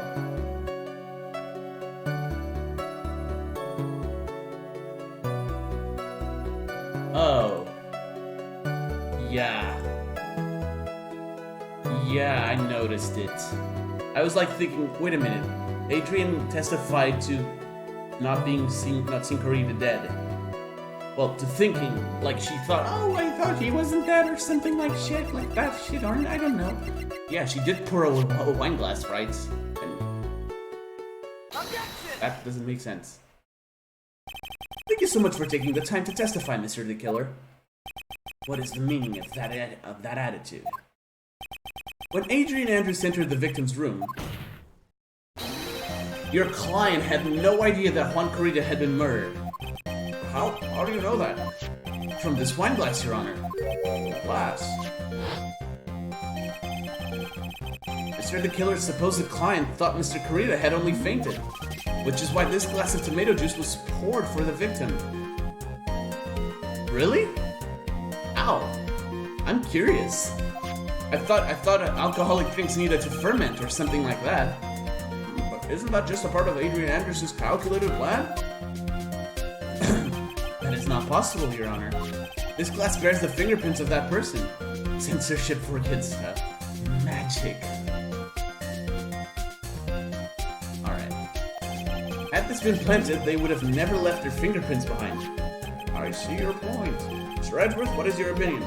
Strangely enough, I had the same exact thought just now. Witness, how do you explain this strange phenomenon? Isn't it a waste of time to ask about such a minor detail? It's not a very important point anyway, correct? Oh, we got a killer cornered. I'm afraid you are mistaken. If Adrian Andrews really is your client as you claim, video game logic, then your client should have had knowledge of Mr. Kurita's death. If not, then that can only mean that Adrian Andrews was never your client at all. How strange. Yes? Why is it that the attorney has yet to raise an objection at this absurd situation? Phoenix, if the killer figures out what we're up to, we're in real trouble. Yeah, I know. Objection! Mr. Edgeworth, I'm surprised. You know you can't say things like that without any evidence. I am totally speaking the truth. I am not faking my voice at all. Ah, sorry. That sounded like an awfully weak objection to me. Anyway, I am positive that there was a contradiction in that testimony. I was just having some fun, Eclectic. Don't be such a downer. The prosecution requests further testimony concerning when the request was taken. Very well. Right now I have to buy us more time. While we wait for the items the killer left behind to get here, I just note that the very outcome of this trial lies with those items. request taking. This request came to me, about a week ago. It was a request for my services on the night of the awards ceremony. We met at a certain bar to discuss and finalize a few matters. That is what occurred. I trust my memory and I believe I have made no mistakes. Okay. Alright, fair enough. I think... So you physically met your client, huh? That is correct. Meeting one's client is the first step to building trust, in my opinion. Gumshoe is right now dead. I see, Mr. Wright. Your cross-examination, please. Alright, I think I need to press literally everything. I'm a disappointment. Oh, Allegro! 1 week ago. Are you sure? Yes, I am quite sure. I, of course, had my own preparations, and I was barely able to finish. When you request my services, Mr. Attorney, I hope you will keep that in mind. Object to that objection. Please stop. In any case, my client this time had a very specific date and time in mind. Specific date and time. It's a request for my services on the night of the awards ceremony. Oh my god, you made me spit on my computer. Oh! And because you made me spit on my computer, you made me try to load states. Shame on you, Husky. Can you imagine if I loaded states and I winded up all the way back to like Turnabout, Reunion and Turnabout? Hold on, I need to save. Banished from the ether. If I accidentally like loaded a state and went back to Reunion and Turnabout, I would be pissed. I would be legit pissed. Did you ask why on that specific night? No. I tried to fulfill all the conditions of my client's request. Fair enough. But as for why, I only had my suspicions. Hold it, Monokuma, you have no... Below the power of the Monado. Can I press further? So what are these suspicions you had? Why did your client request that night? I'm sure it was all for the bear. The bear? My client spoke of it. I'm sure there will be a bear-shaped figurine in Juan Corrida's room. I would like you to retrieve that item for me. Please be talking about this bear puzzle. Oh my god. This time that figurine was a suicide note. Naturally, the victim brought it with him to his hotel room. Don't try golly. Don't try it. Don't try it. Please, just don't. Don't try it. He was planning to publicly disclose its contents to the press conference, after all. That is correct. And if I had not done the job that night, I would not have known where the bear figurine was. I see. Oh, Mr. Wright, is the testimony just now of any importance? I don't think it was that important, honestly. But I'm gonna add it anyways. The testimony just now has made one thing clear, and that is... the client knew the secret of the bear figurine. Huh? Why is everyone so quiet? Oh god. Right. I think all of us already knew that. Oh, really? Witness, please continue with your testimony. Good job, Phoenix. We met at a certain bar to discuss and finalize a few matters. Hold it! So you physically met Adrian Andrews, right? Of course I did. What was that? What was with the brief pause? Witness, I would like for you to give us a few more details. I always meet my clients as a matter of principle. I have never taken a request by telephone or mail. And why is that? That's because I value the trust between a client and myself above all else. And the only way to establish that is to speak to the client while looking them in the eye. Well, Mr. Wright, was the testimony just not of any importance? Of course, it was very important, Your Honor. If Mr. the Killer had met his client before the murder, then it's unlikely he's mistaken. So you're saying that his client really was Adrian Andrews? I guess so. See, it is just as I said. So lost. Who the heck am I supposed to be helping here? Calm down, Phoenix. Think carefully and relax. Now then, will the witness please continue? That is what occurred. I trust my memory, and I believe I have made no mistakes. Alright, continue. So your client was Adrian Andrews? That is correct. Well, he says the two of them met, but if they did, then there shouldn't be anything wrong with the killer's testimony. Well, there doesn't seem to be anything strange this time around. I have to draw more information from him, but you can't draw suspicion. If you can do that, you should be able to find a flaw in his testimony. Somewhere. Talk about a delicate balance. I think I know where it is, but it has to be here. Hopefully. So you physically... No, it's not here.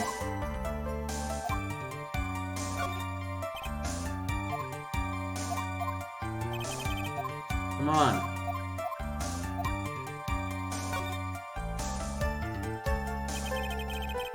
Why he meets his clients is not important, and that wasn't the point. Witness, please stop sidestepping my questions. What do you mean by that? My question was, did you really meet Adrian Andrews in person? I've already told you, Mr. Wright, I did. It was only through talking with him. Whoa. Wait a minute. I can see that? It was only through talking with him, face to face, that I began to trust him. That's when I thought I can trust this person as a client. It's true that they say about what they say about talking face to face. Well, Mr. Wright, was the testimony just not of any importance? Yes. If I heard what I think I heard just now, then I think I've got him. Your Honor, I believe the testimony just now was of the utmost importance. Oh, really? That's the case. Witness, please include the statement just now in your testimony. Very well. Him? I can trust this person as a client. Alright. And that's when gorgeous... I would like to go over this one more time. You met Adrian Andrews at a bar and took the request at that time. Yes, that is correct. And that's when you thought he was trustworthy. It's a trap! How many times must I repeat myself? Yes, that is correct. I'm sorry, but that is an impossible tale. What? Shelley the Killer. You have never met the real Adrian Andrews. Why would you say that? Because you made one very big slip-up. About her. So what is the issue? What did you just say? What did you say just now? About her? If you had ever met Adrian Andrews in person, one look would have told you that she's a woman. Oh, the radio just exploded. Nobody gonna talk about that? Order! Order in the court! Mr. Wright, what is the meaning of this? This witness testified to the following, that he always meets face-to-face with his clients when taking their requests. But he has never met Adrian Andrews in person. I don't think he doesn't know Adrian Andrews. When he heard the name, he thought it was a boy's name, probably. Engineer, fix radio now. Oh, I didn't read that. That means Mr. Killer's client could not have been Miss Adrian Andrews. Redworth, I understand your logic on this one.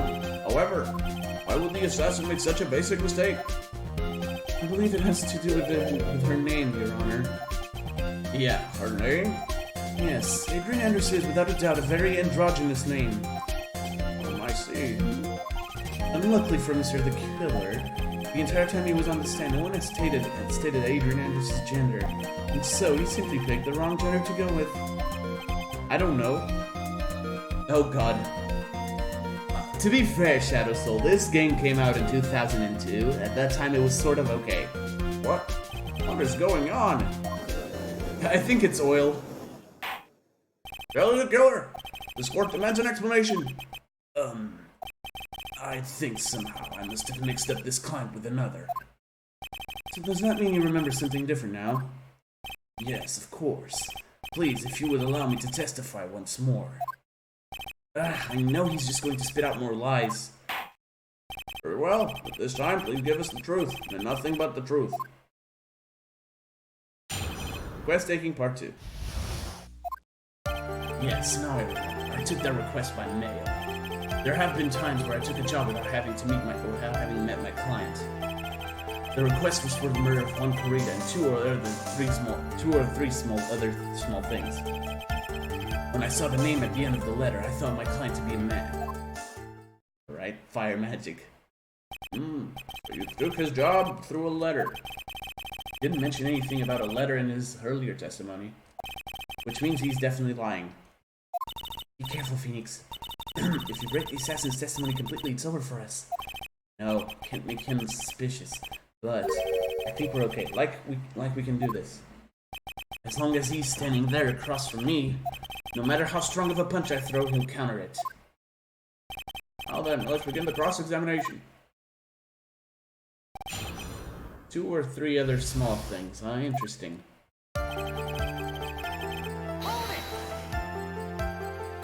But didn't you just say that you always meet your clients?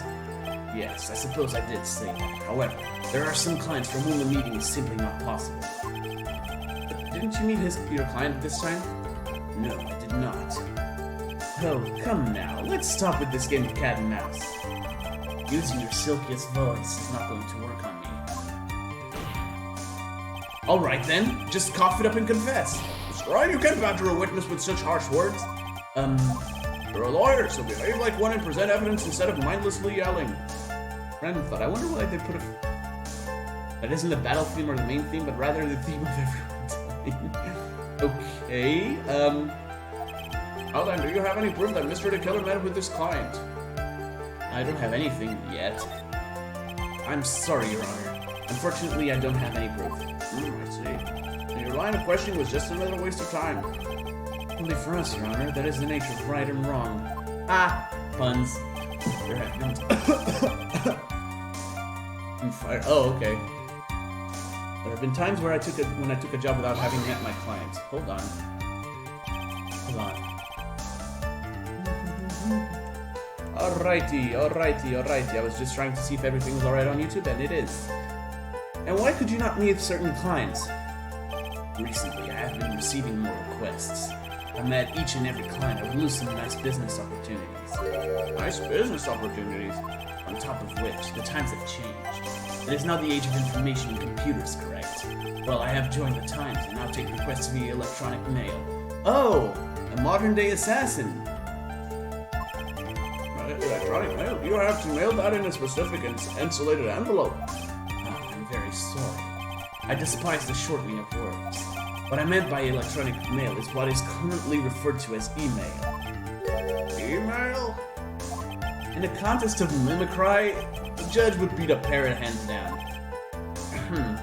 Anyway, so you took this job without having met your client, and...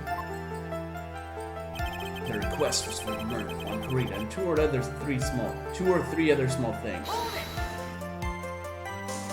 2 or 3 other things? Yes. And what were these other things? Yeah, true. A few other things that have nothing to do with this case. What should I do? Should I let him slide with that? It'd be really bad if I push his buttons the wrong way and he gets mad. Whether or not they're related to this case is for the court to decide. Mr. Attorney. Yes? Everything I've said from the beginning has been nothing but beneficial to your client. Which is why I wonder what is pushing you to continue with this cross-examination. Could it be that you are planning to betray your own client? That's... I smell the stench of a backstabber. And should you turn out to be one... Wait! Uh-oh, this is looking really bad. I shouldn't press my luck. Alright, I have to think. Is this worth pursuing? Yes. Witness, this is a very important matter. Please cooperate and tell us what these other jobs your client requested were. If it's truly that important, I suppose I don't have much of a choice. The bear figurine. Bear figurine? For the assassination of the target, I was to find that figurine. I was told that this job was just as important as the actual killing. And where was that figurine? It was inside Mr. Carita's suitcase. And then, what did you do next? I handed it over to my client right away. You gave it to your client? Interesting. This information certainly sounds important to me. Witness, please include what you just stated in your testimony. As you wish. Okay, I need to see if the... YouTube keeps telling me that something's not right.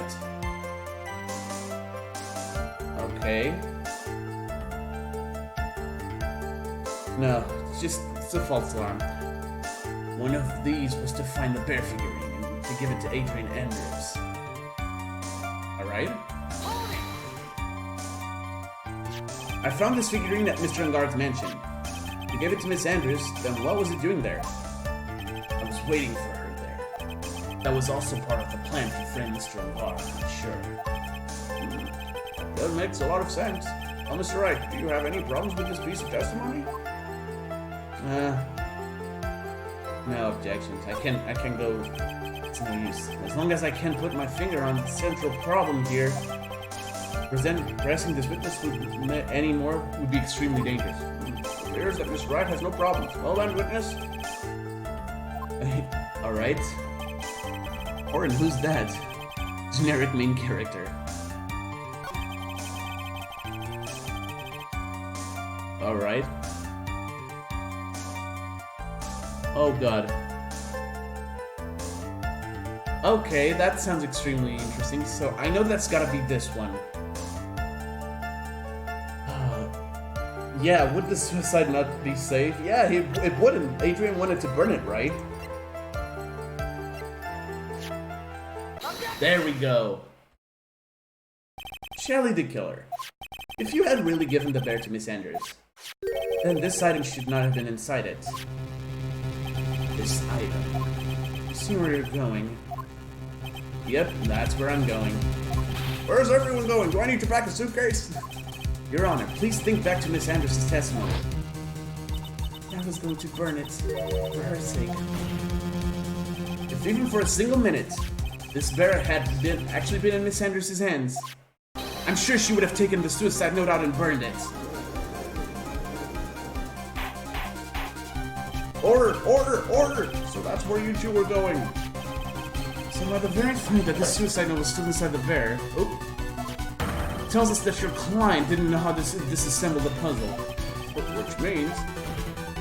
It means, Your Honor, that it is impossible for Adrian Andrews to be the client. Oh. During to enjoy a winter holiday during Christmas. Order! Order! Order! Mr. Phoenix Wright. I'm sure I mentioned this before. How I hate traitors above all else. I think your cross-examination has clearly demonstrated something to me. You must wish to break your end of our agreement. No, that's not... That's enough. If that was your intention, there is only one thing for me to do. Wait, please! Gentlemen, ladies, please excuse me. I have a matter that I must attend to. No, please. Not that. Please wait. Mr. Attorney, bring this trial to a speedy end and I may stay my hand otherwise. Oh my god, Phoenix just broke down.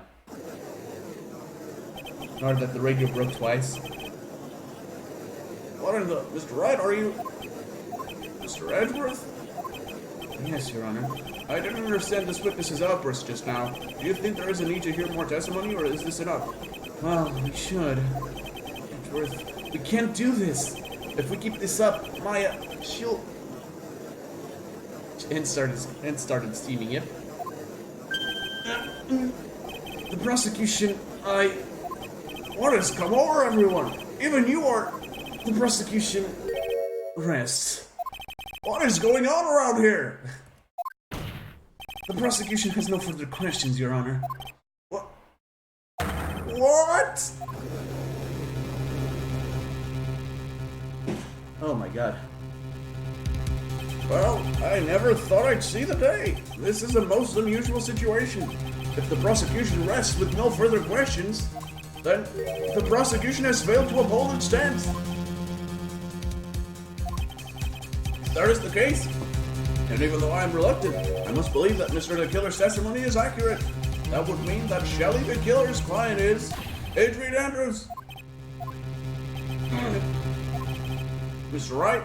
Yes, Your Honor. If I end the trial here right now, then your client, Madam Guard, will be declared innocent, and in its place, Adrian Andrews would be charged with murder.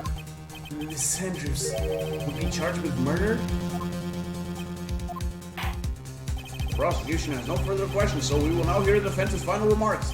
Bailiff, please bring the defendant, Madam Guard, to the stand. Alright. This is it, boys. This is it. This is it. It's time.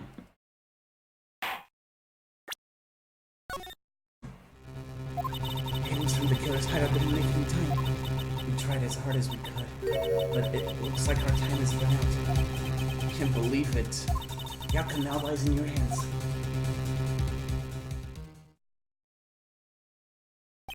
Dude, did the old guy finally decide? To be honest, I can't think of you as truly innocent and a good person. I've done enough evil to drive a woman to suicide. But, at least on the charge of murder, it would appear you are innocent. Ah. There we go. So, I guess even the old fuddy-duddy figured me out. Mr. Angard? You were atrocious as a lawyer, weren't you, giving your client away like this? And that refreshing like a spring breeze crap, it's just as atrocious, don't you agree? Anyway, get on with it and pronounce me innocent already. Right, Mr. Lawyer? Should I side with justice? Or should I save Maya's life? You better get on guard a guilty sentence, okay? But if I did that, Maya will die! If I say he's innocent, then Miss Sanders will be charged as the murderer. Do I say he's guilty or not guilty? Either choice I make, someone's life is going to end. And this is the real beauty of this game. The dilemma, the moral dilemma. This game likes to make the player feel like the wimpiest bitch. You have no choice. A person is going to die, and you have no power over it. It all hinges on what I choose. Now then, Mr. Wright, let's hear the defense's final statements on this matter. And let's save again, because I don't want to pass all over that again after... If I make the wrong choice, which I probably won't, because as I said before, I do remember how to get the good ending, which I want. The person who hired the assassin was Adrian Andrews. Then your client, Mr. Madam Guard, is innocent. There's no need to ask, old man. After all, my lawyer is going to say what I want, aren't you? Right. I can't do this! But I have to decide something! I can't count on the evidence to help me anymore. I have to listen to my heart. My client, Madam Guard, is... guilty.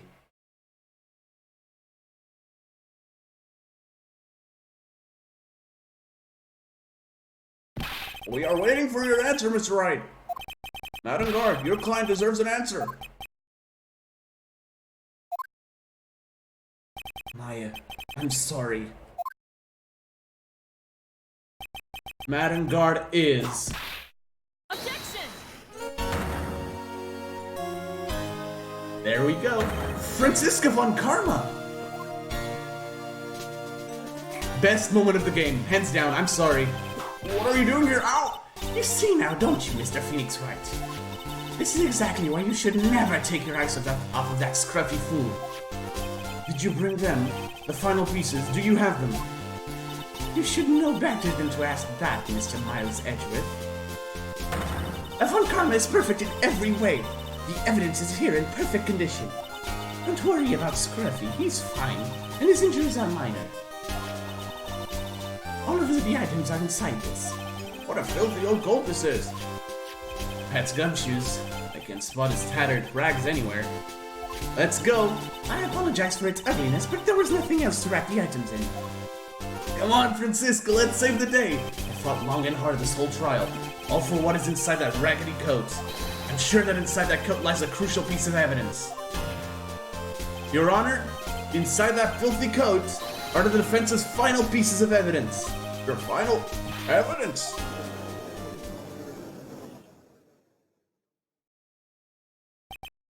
This trial is already over. All that remains is for me to hand down with my verdict. I do not believe that any evidence presented now will change the outcome of this trial. What? Your Honor, it is our duty to examine every piece of evidence down to the last. I request that Miss Von Karma be allowed to present these pieces of evidence. Suppose you are right, Mr. Edgeworth. I grant permission to do so. However, this one obvious rule applies here. If these items do not bring up any new points, then they will not be accepted by this court. Now, Miss Von Karma, if you please.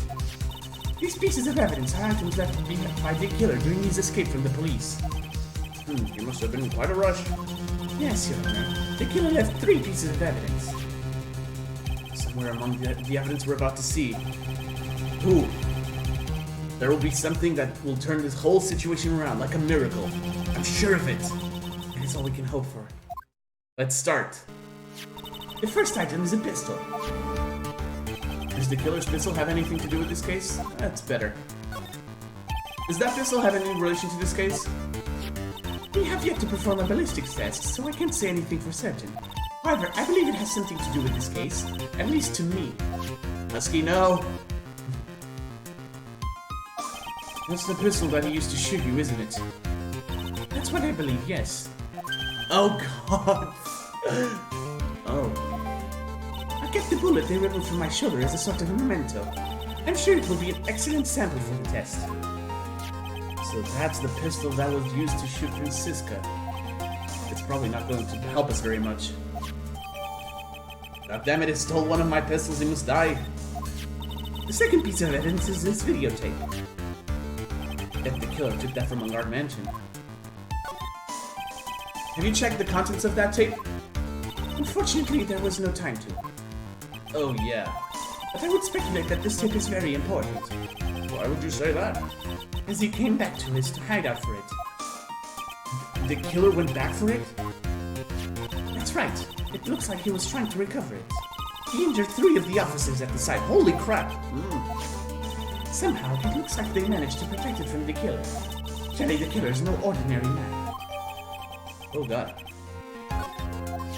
The last piece of evidence is this bellboy's uniform. Is that a uniform from the Gatewater Hotel? Was that used during the crime? I am almost certain it was. There's even a pair of black leather gloves in one of the pockets. There's no doubt about it. The killer was wearing this on the night of the murder. There is one thing I found interesting about this uniform. What is that? There is a button missing on this uniform. A button? It's a very unique button. I'm sure if we were to recover it, it would provide us with an interesting clue. Alright, we've done all we could. That is all I have to present, Your Honor. It's just as I thought. And what is that, Your Honor? I'm sure it will be under normal circumstances. These items from Shelley the killer's hideout will be very important clues. However, our question is not who did the killing. It is who is the client. Yes, that is correct. And these 3 items do not tell us anything about that. Thank you for your hard work, Miss Von Karma. You may step down now. Wait, Your Honor! Please allow me to examine this new evidence. Overruled. This court already has all the evidence it needs to hand down a verdict. Wonderful. Absolutely splendid. This judge is such a brilliant man, isn't he? Is this the end? Thanks. I knew it. There's no such thing as a miracle in this world, is there? I think you're wrong. I think they do exist. But you have to make that miracle happen. You've come this far. You can't give up now. Maybe the cassette tape you meant. What? Husky, did you just have a stroke? But no matter how you think about it, it's... Try, for my sake. Just think about it for a second. There are two ways out of this situation for us. Two? The first, making our wish from the bottom of his soul for a guilty verdict. Huh? The killer will always place his client's wishes first. When Guard himself wishes to be convicted, then he will let his hostage go. That may be true, but... Man, you still want to grab that piece of... That's asking me to do the impossible! The second way, force the killer to end his contract with Vanguard. The killer would to no longer think of Vanguard as his client, and he would let Maya go. Mia, that's even more impossible! He's a man who values his duty towards his clients above all else. I know both of these seem like impossible feats at first, but if you could make either of one happen, it would truly be a miracle. The bigger problem is, the judge has already said he doesn't need any more evidence. The pieces he was just shown, he's not accepting them. Phoenix, think things through from the other side. Isn't that what has always worked for us? Yes, BSing our way through. The other side. Wait, does she mean... You mean to turn things around? Phoenix, the judge says he doesn't need the evidence. If that's the case, then who does need it? The person who needs the evidence. The defense, the prosecution, and the judge. We have seen all the pieces of evidence. And that is how we've come to know the truth. But there are people who have not seen them all. And those people do not know the truth. Alright, Husky. Brit? What? The truth. It may be what will bring about the miracle in the end. There are no objections this time, correct? Now then, I will pronounce my verdict. Why don't we all respectfully sit back and listen, kids? Objection! Yep. I have already told you, Mr. Wright. This court does not need any more evidence. I'm not saying it is us that needs the evidence, Your Honor. And you want to show the evidence to that person? Yes, Your Honor. This is it. Please, Your Honor. That's right. For you to ask with such passion, I will grant you one chance. One chance. Please show your evidence to who you think is the right person. That's impossible to turn the situation around in one try. One try. That is all I will permit. I have to try to remember everything that has happened up to this point. Think, Phoenix, think. There must be a way to save Maya while taking Vanguard down at the same time. And there is. Now then, Mr. Wright, let's not waste any more time. Nope, no time to save. I'm not gonna save this time. Who would you like to show the evidence to? Since I do know this part from the bottom of my heart. Shelly the killer. A professional assassin always leaves a Shelly card near his victim's body. I see. And now, tell this court what one piece of evidence you would like to show this person. No evidence. It's one of the 3 new pieces. Can you guys guess?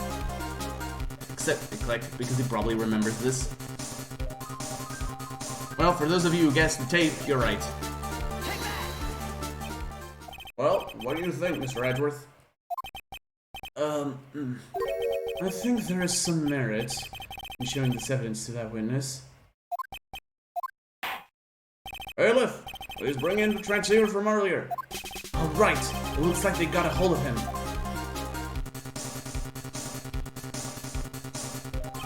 Maya, she's okay, right? Didn't I tell you to concern yourself with bringing about a speedy end to this trial? Now, if I understand correctly, you wish to show me one piece of evidence?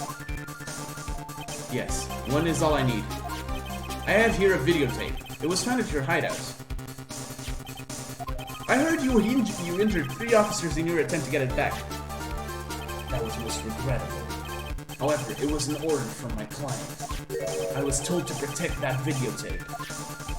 I thought so. I'm afraid I seem to have failed in that regard. Do you know the contents of this tape? I was sternly told by my client not to watch it. so I have absolutely no idea. Actually, you are on the stage. Me? There was a video camera hidden at the crime scene. Your actions were being recorded.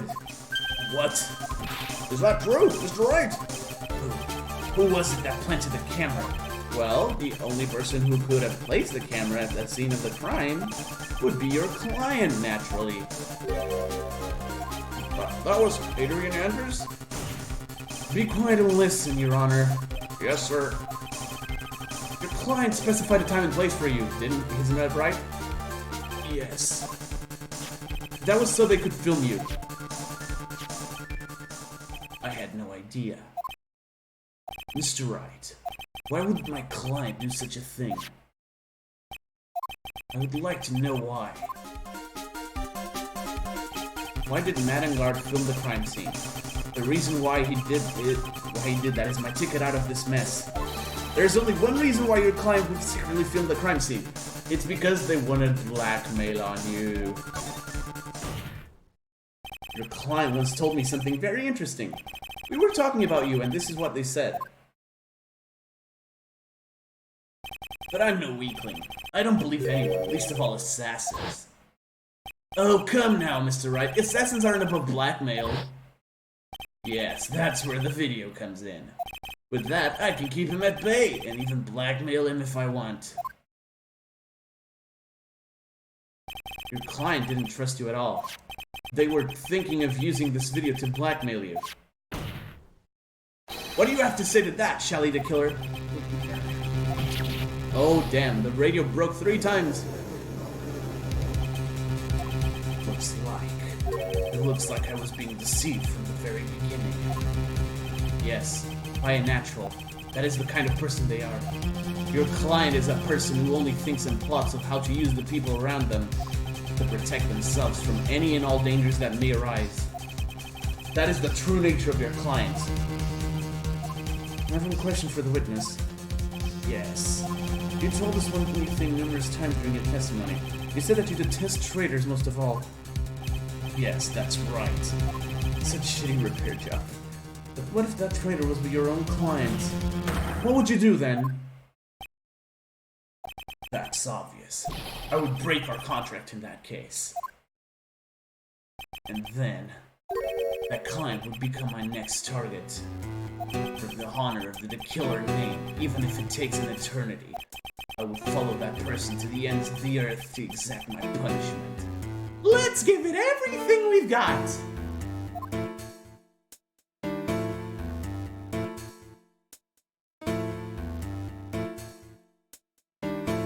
I see. That's all I wanted to know. So the traitor becomes the killer's next target. Wow, I get it. This is how we'll turn this case around. Mr. Wright. Yes? My contract with my client is over as of now.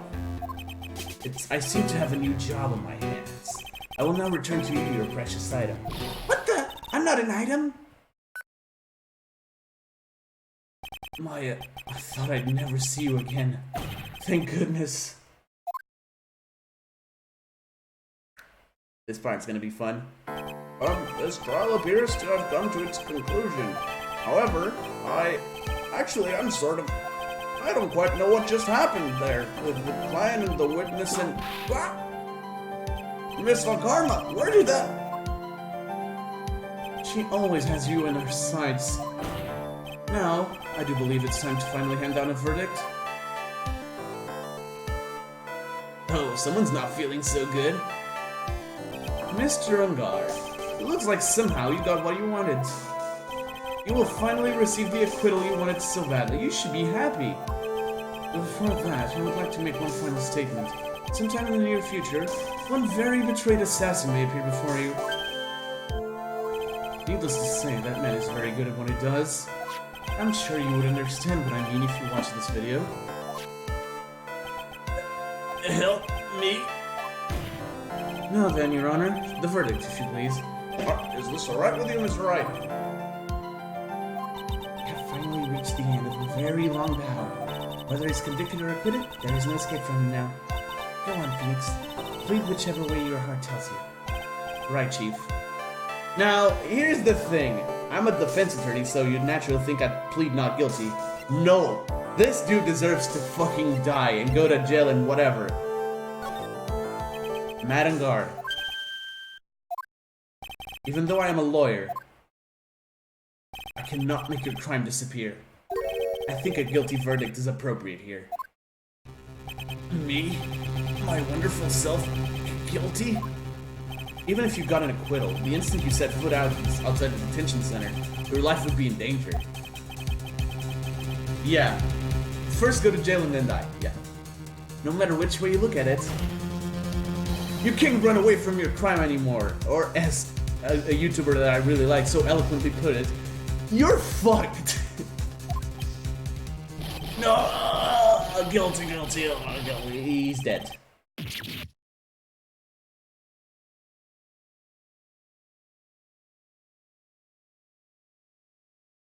As always, it looks like we haven't covered the real truth. We? I don't remember you helping out much in this. Mr. Edgeworth, how is Madam Guard? I've left Miss Von Carver in charge of his incarceration. I'm sure he's getting a full course meal of whip leather right about now. Very good. He ends up begging to be guilty, yep. He did the killer's job for him, yep. That was a close one, wasn't it, witness? Yes. I plan to pay my debt to society for my own crime, Your Honor. This trial was the first time I had stood on the witness stand, and when I did, I really felt hopeless. Must be talking about the time Edgeworth really went after her. I guess she's trying to forgive him for what he did. This witness, how should I put this? She has an illness. If you're going to say you would choose death, that is no concern of me. To me. But after that, when I was alone at the detention center, that's the first time I really saw myself in who I am. And today, when the two of you used your combined strength to convict Matt, I felt like I had finally been saved. Wow, this is the first time I've ever seen her smile. I'm really happy that you two were in charge of this case. I really don't know how to express how I feel at this moment. Oh, my heart is fucking melting. This is the first time I felt comfortable with myself, with who I am. Thank you so much, everyone.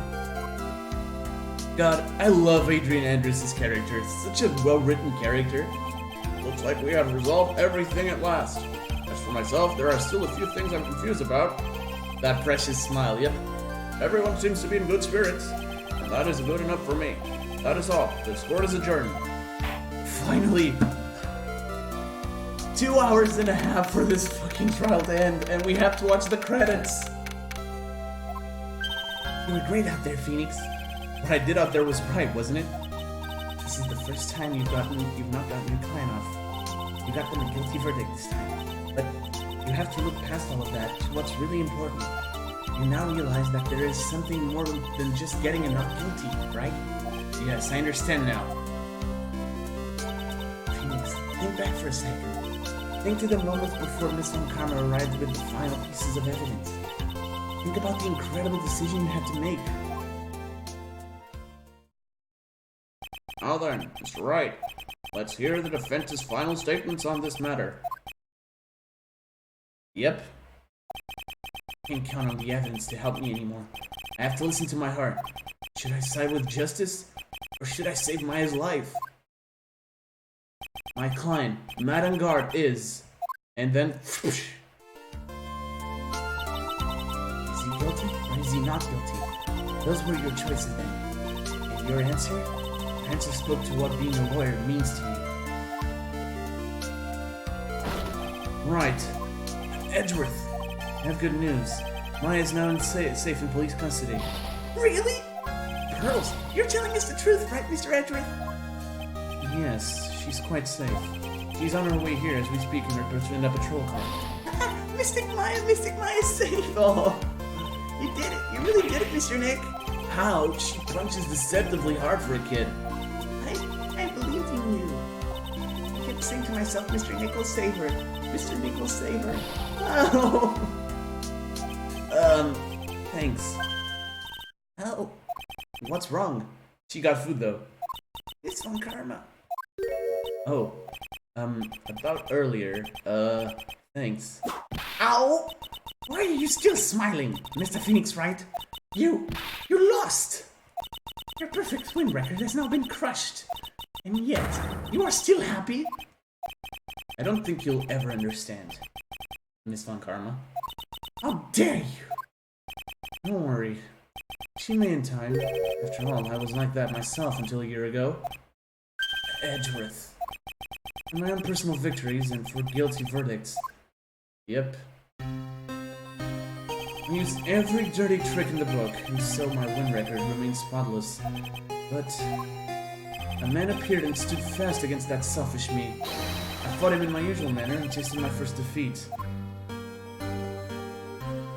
I felt like I had lost everything because of that. And then... yeah, turnabout goodbyes. Oof, that case. That case. It was my turn to sit in the defendant's chair.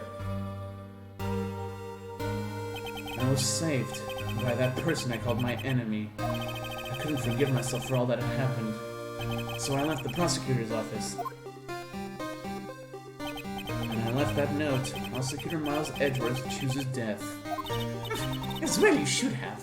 The prosecutor who has shamed himself with defeat should crawl into a hole and die. What are you still doing here then? But that was not what happened. After I left the prosecutor's office, I finally came to realize something. And it was in that moment of clarity that everything began to change. What foolish nonsense! We prosecutors use anything we can to attack the defendants. But every time we did so, no matter how desperate the situation, instead of giving up like most people, that man would hold strong with his undying faith. Yeah, but then Apollo Justice happened and treated Rise from the Ashes like a canon case. Rise from the Ashes is canon according to Apollo Justice. And we know Apollo Justice is canon because of Dual Destinies. Oh, it's confusing. Everyone has forgotten that Gumshoe got in an accident. And then before I knew it, I began to trust in that man as well. What? You trusted your enemy? It doesn't matter how many underhanded tricks a person uses. The truth will always find a way to make itself known. The only thing we can do is fight with the knowledge we hold in everything we have. Erasing the paradoxes one by one. It's never easy. We claw and scratch for every inch. But we will always eventually reach that one single truth. This I promise you. The truth? Yes, that's the reason why prosecutors and defense lawyers exist. But I'm sure you knew that already, didn't you, Wright? That's why you couldn't forgive me. This man who went into hiding, isn't that right? This man who only had his sights set on victory, who ran away into the night. Is Mr. Edgeworth right, Mr. Nick? It really let me down. When you disappeared, I felt betrayed. The reason I decided to become a lawyer to begin with was because I believed in the things you said to me. All those years ago. And you betrayed your own words. That's why, 1 year ago, I made up my mind.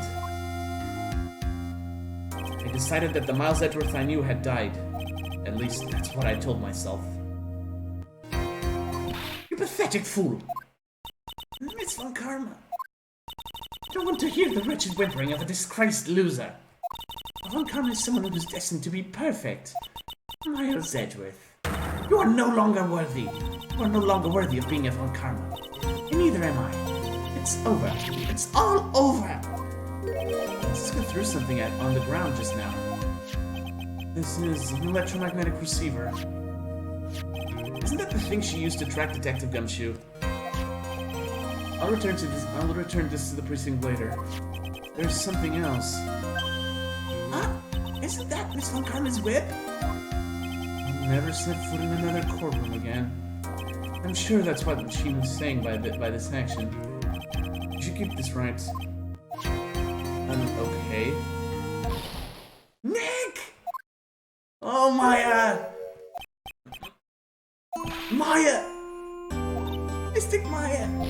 Mystic Maya! Oh! And thumbnail time. Oh, this woman is actually so pure. Oh, Nick, I knew you would come through. You got on guard convicted, like I knew you would. And on top of that, you even rescued me. Well, of course I did. You know I would never desert you. But we sure pressed our luck in this trial. You're really lucky to be standing here. Thumbnail time. Yep.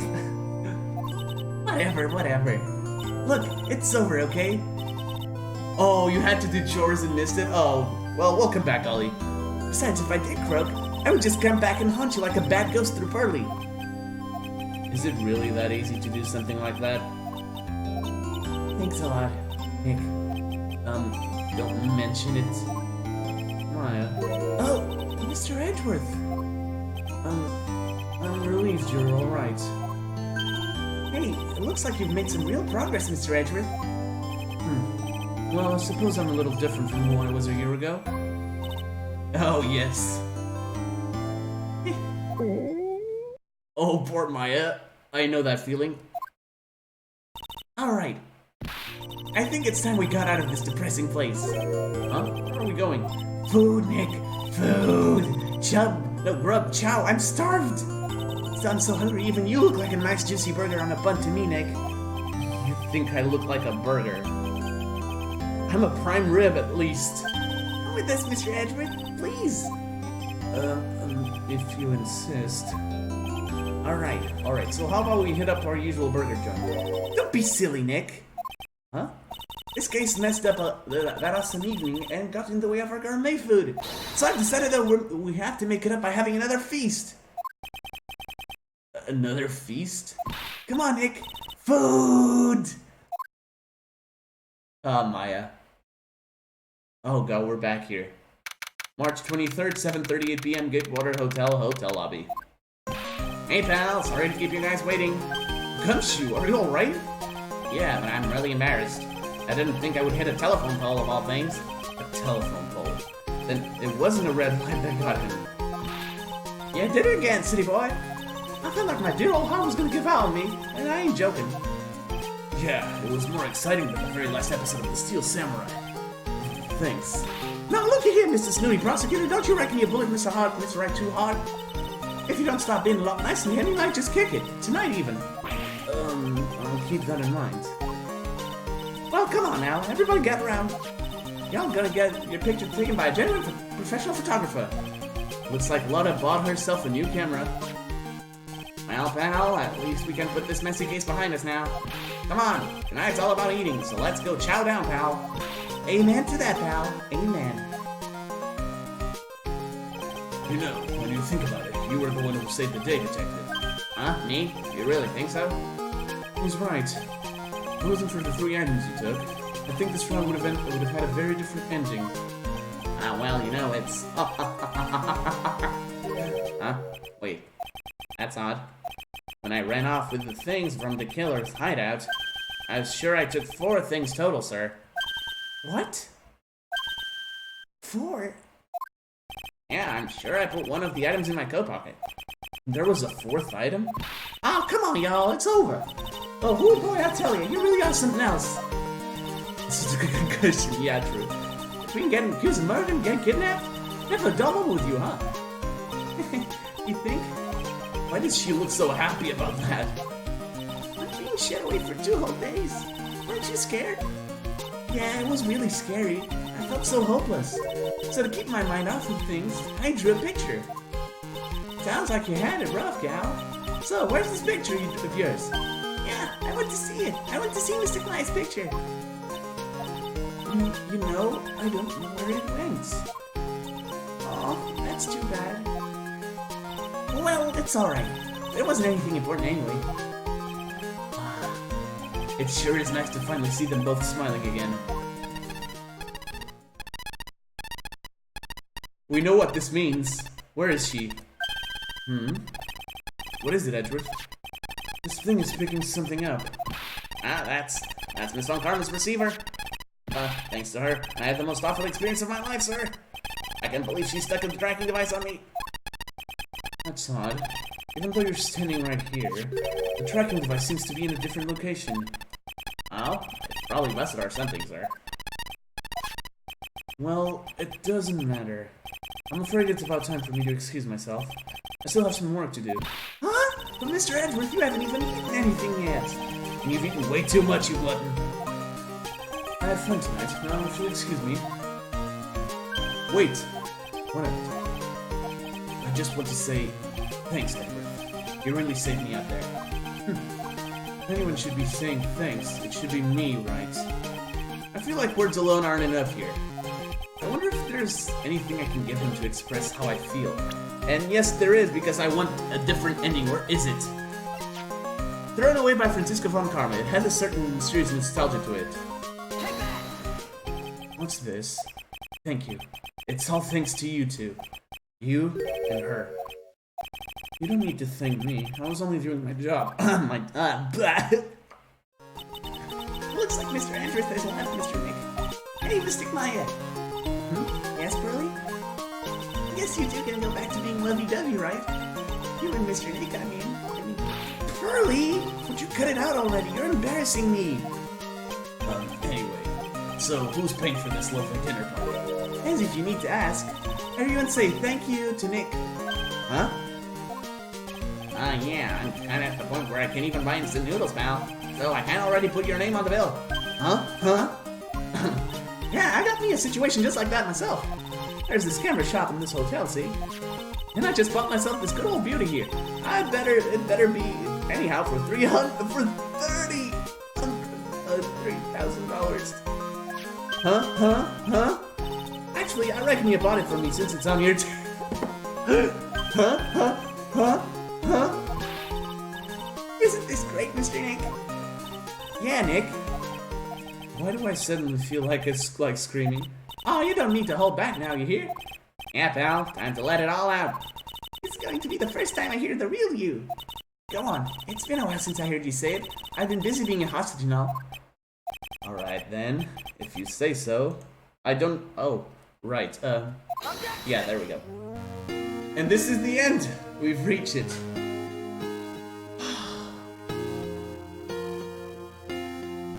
Finally. You really came through for me, Nick. I had to hide that letter, but I knew you'd find it. I really feel like I've been living on the edge lately. I mean, I've escaped death 3 times now. Pretty cool, huh? You're like a pro. Wow, Maya, that's what you think of? The credits have raised an objection. I mean, I would raise too.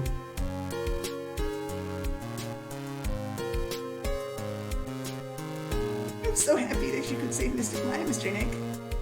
I'm so happy for the two of you. Speaking of, I think this hotel is a popular place for honeymooners. So I sort of made reservations for the two of you, just in case. Oh, Pearl is adorable, and nobody can tell me otherwise. This game was awesome. Seriously, like, it's not as good as the first, but Farewell My Turnabout is amazing. Well, pal, it looks like I'm back on the force again. Mr. Edgeworth had a long talk with the chief, and he got me reinstated for my sake. I heard he said things like, letting that one go is bad for all of society. I knew it, crashing headlong into everything is the only way to live, pal. As I was saying, it isn't as good as the first game, but Farewell My Turnabout definitely makes up for it. And after this, we're going on to my favorite Phoenix Wright game, which I'm gonna talk after this.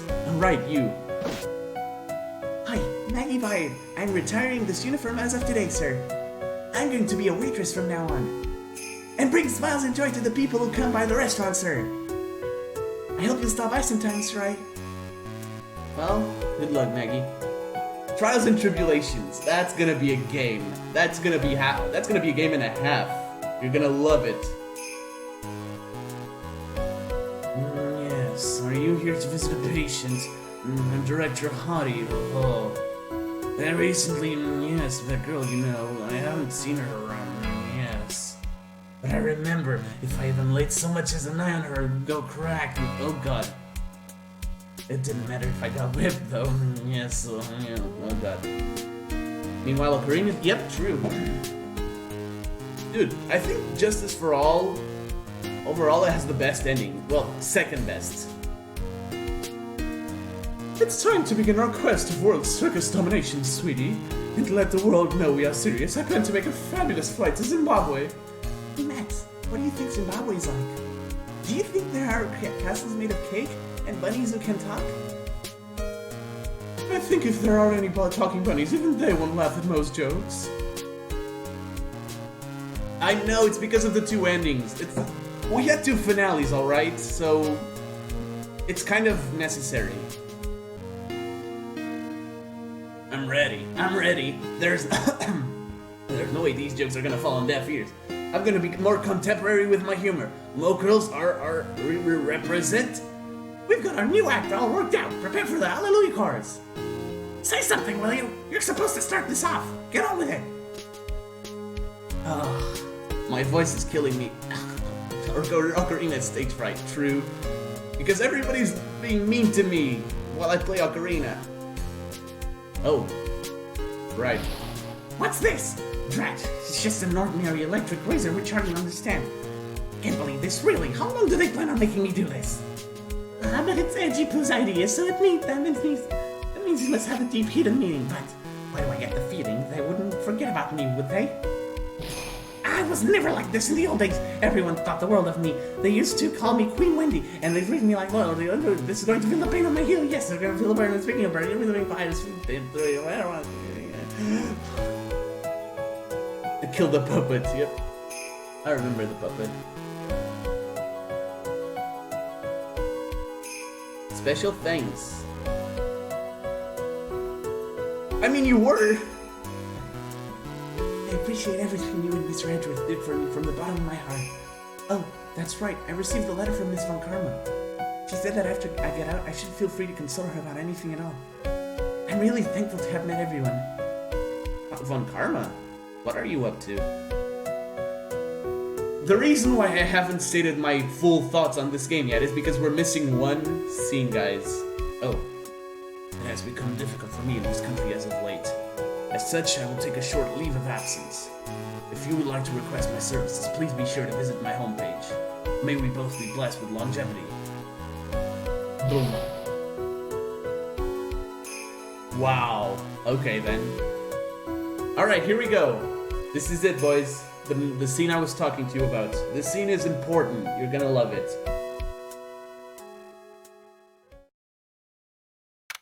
March 23rd, 9:42 p.m. International departures, gate 12.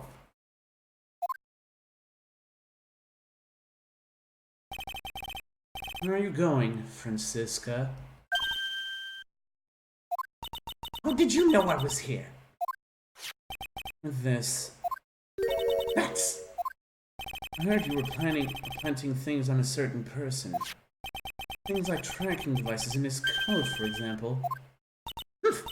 That's just like you. I only planted it there because he was always wearing it. This filthy drab coat of his. I don't know how it ended up in my luggage. But it's going in the trash, I promise you that. Oh, that's right. Speaking of that man, he told me something very interesting. When I ran off with the things from the killer's hideout, I was sure I took 4 things total, sir. No. 4 items. Seems he put the last one in his coat pocket. Put it in here. It doesn't matter anymore. The case is already over. What are you going to do now? That's none of your business. Are you running away? Shut up! I don't understand a thing. You don't understand a thing. Yeah, they're more like siblings. You can't possibly understand what it means to be Manfred von Karma's daughter. Francisca. So many expectations from everyone around me. Expectations I must fulfill. Like, they're kind of siblings. They were raised by the same dude. An evil man. Yeah. I'm expected to win no matter what. And failure? Such a thing is not an option for me. My father was a genius. There's no doubt about that. But me, I'm no genius. I've always known that. But I had to be one. I had to! Yeah. You may not be a genius like your father, but you are a prosecutor. You have been and always will be. Definite F. No, I'm not. Not anymore. I've even thrown my whip away. Speaking of that, Wright gave me this to hold on to. Wait. You knew something like this would happen, didn't you? I don't want to press it again because I know what's coming. I'm going to say this again. We prosecutors do not fight for personal honor or pride. I hope you will think deeply about why you should be striking down with that whip. God damn it, here he comes. You haven't changed a bit. You've always left me alone and walked on ahead without me. Miles Edgeworth, I've always hated you. Yes, you do. Of course you do. And then finally my chance to take my revenge on you arrived. If I could win against that man, if I could make Phoenix Wright bow down in defeat, and this girl you left behind would have risen higher than you. It was supposed to be my revenge. I see. You know, I can't do it. I can't change who I am. I can't throw away everything I've been until today. I believe you can. Just like how Hadrian Andrews did. Hadrian Andrews? You were going to use her during the trial, right? But you were dependent on your father by using his tactics, isn't that right?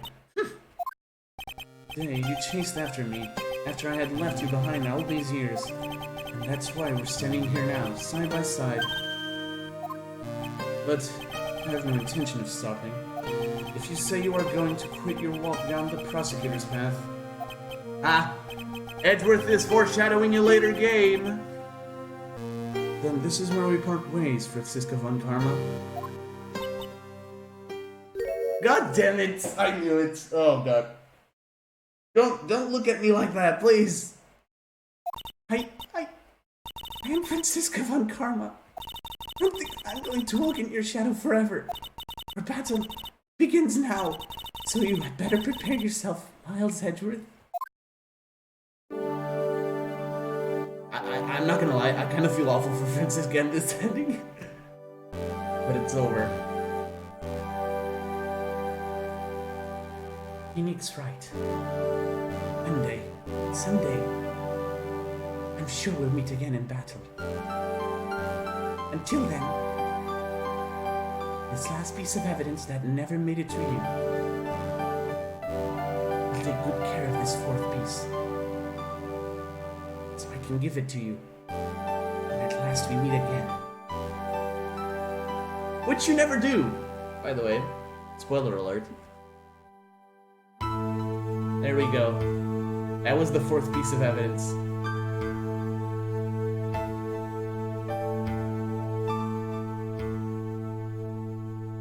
And with that, yeah.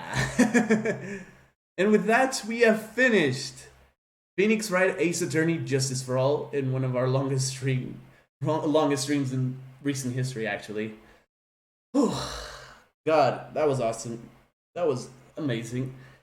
Farewell My Turnabout remains as my second favorite case of all time, mainly because I probably haven't played Dual Destinies yet. Wait.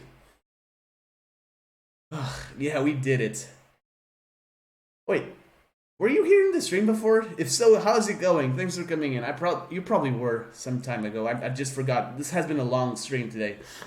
Anyways, I like this game. I really do. Turnabout Big Top made it lower a bit, but Farewell My Turnabout made it like, oh god, this ending is phenomenal, and it's gonna be hard to top. When I first played this, I was like, yeah, it's gonna be hard to top. Yeah, fair enough. It's gonna be hard to top, but you know, when I play Trials and Tribulations, it's kind of like, holy shit, they did top it. Because Trials and Tribulations, it's not just one case, it's the whole game. It's amazing. I mean, again, case 3 isn't that good, but it's certainly no Turnabout Big Top. It's decent, and the rest of the game is phenomenal, so I mean, I can't say anything else now, can I? Trials and Tribulations is gonna start the day after tomorrow, Friday. And on Saturday, we will begin our new series. Maybe if I stream on Saturday, if I find a time to stream on Saturday. But yes, Husky, if you're still here, tomorrow is Ocarina of Time. That much I guarantee you. I promise you, this time I promise on my life, it's gonna be tomorrow.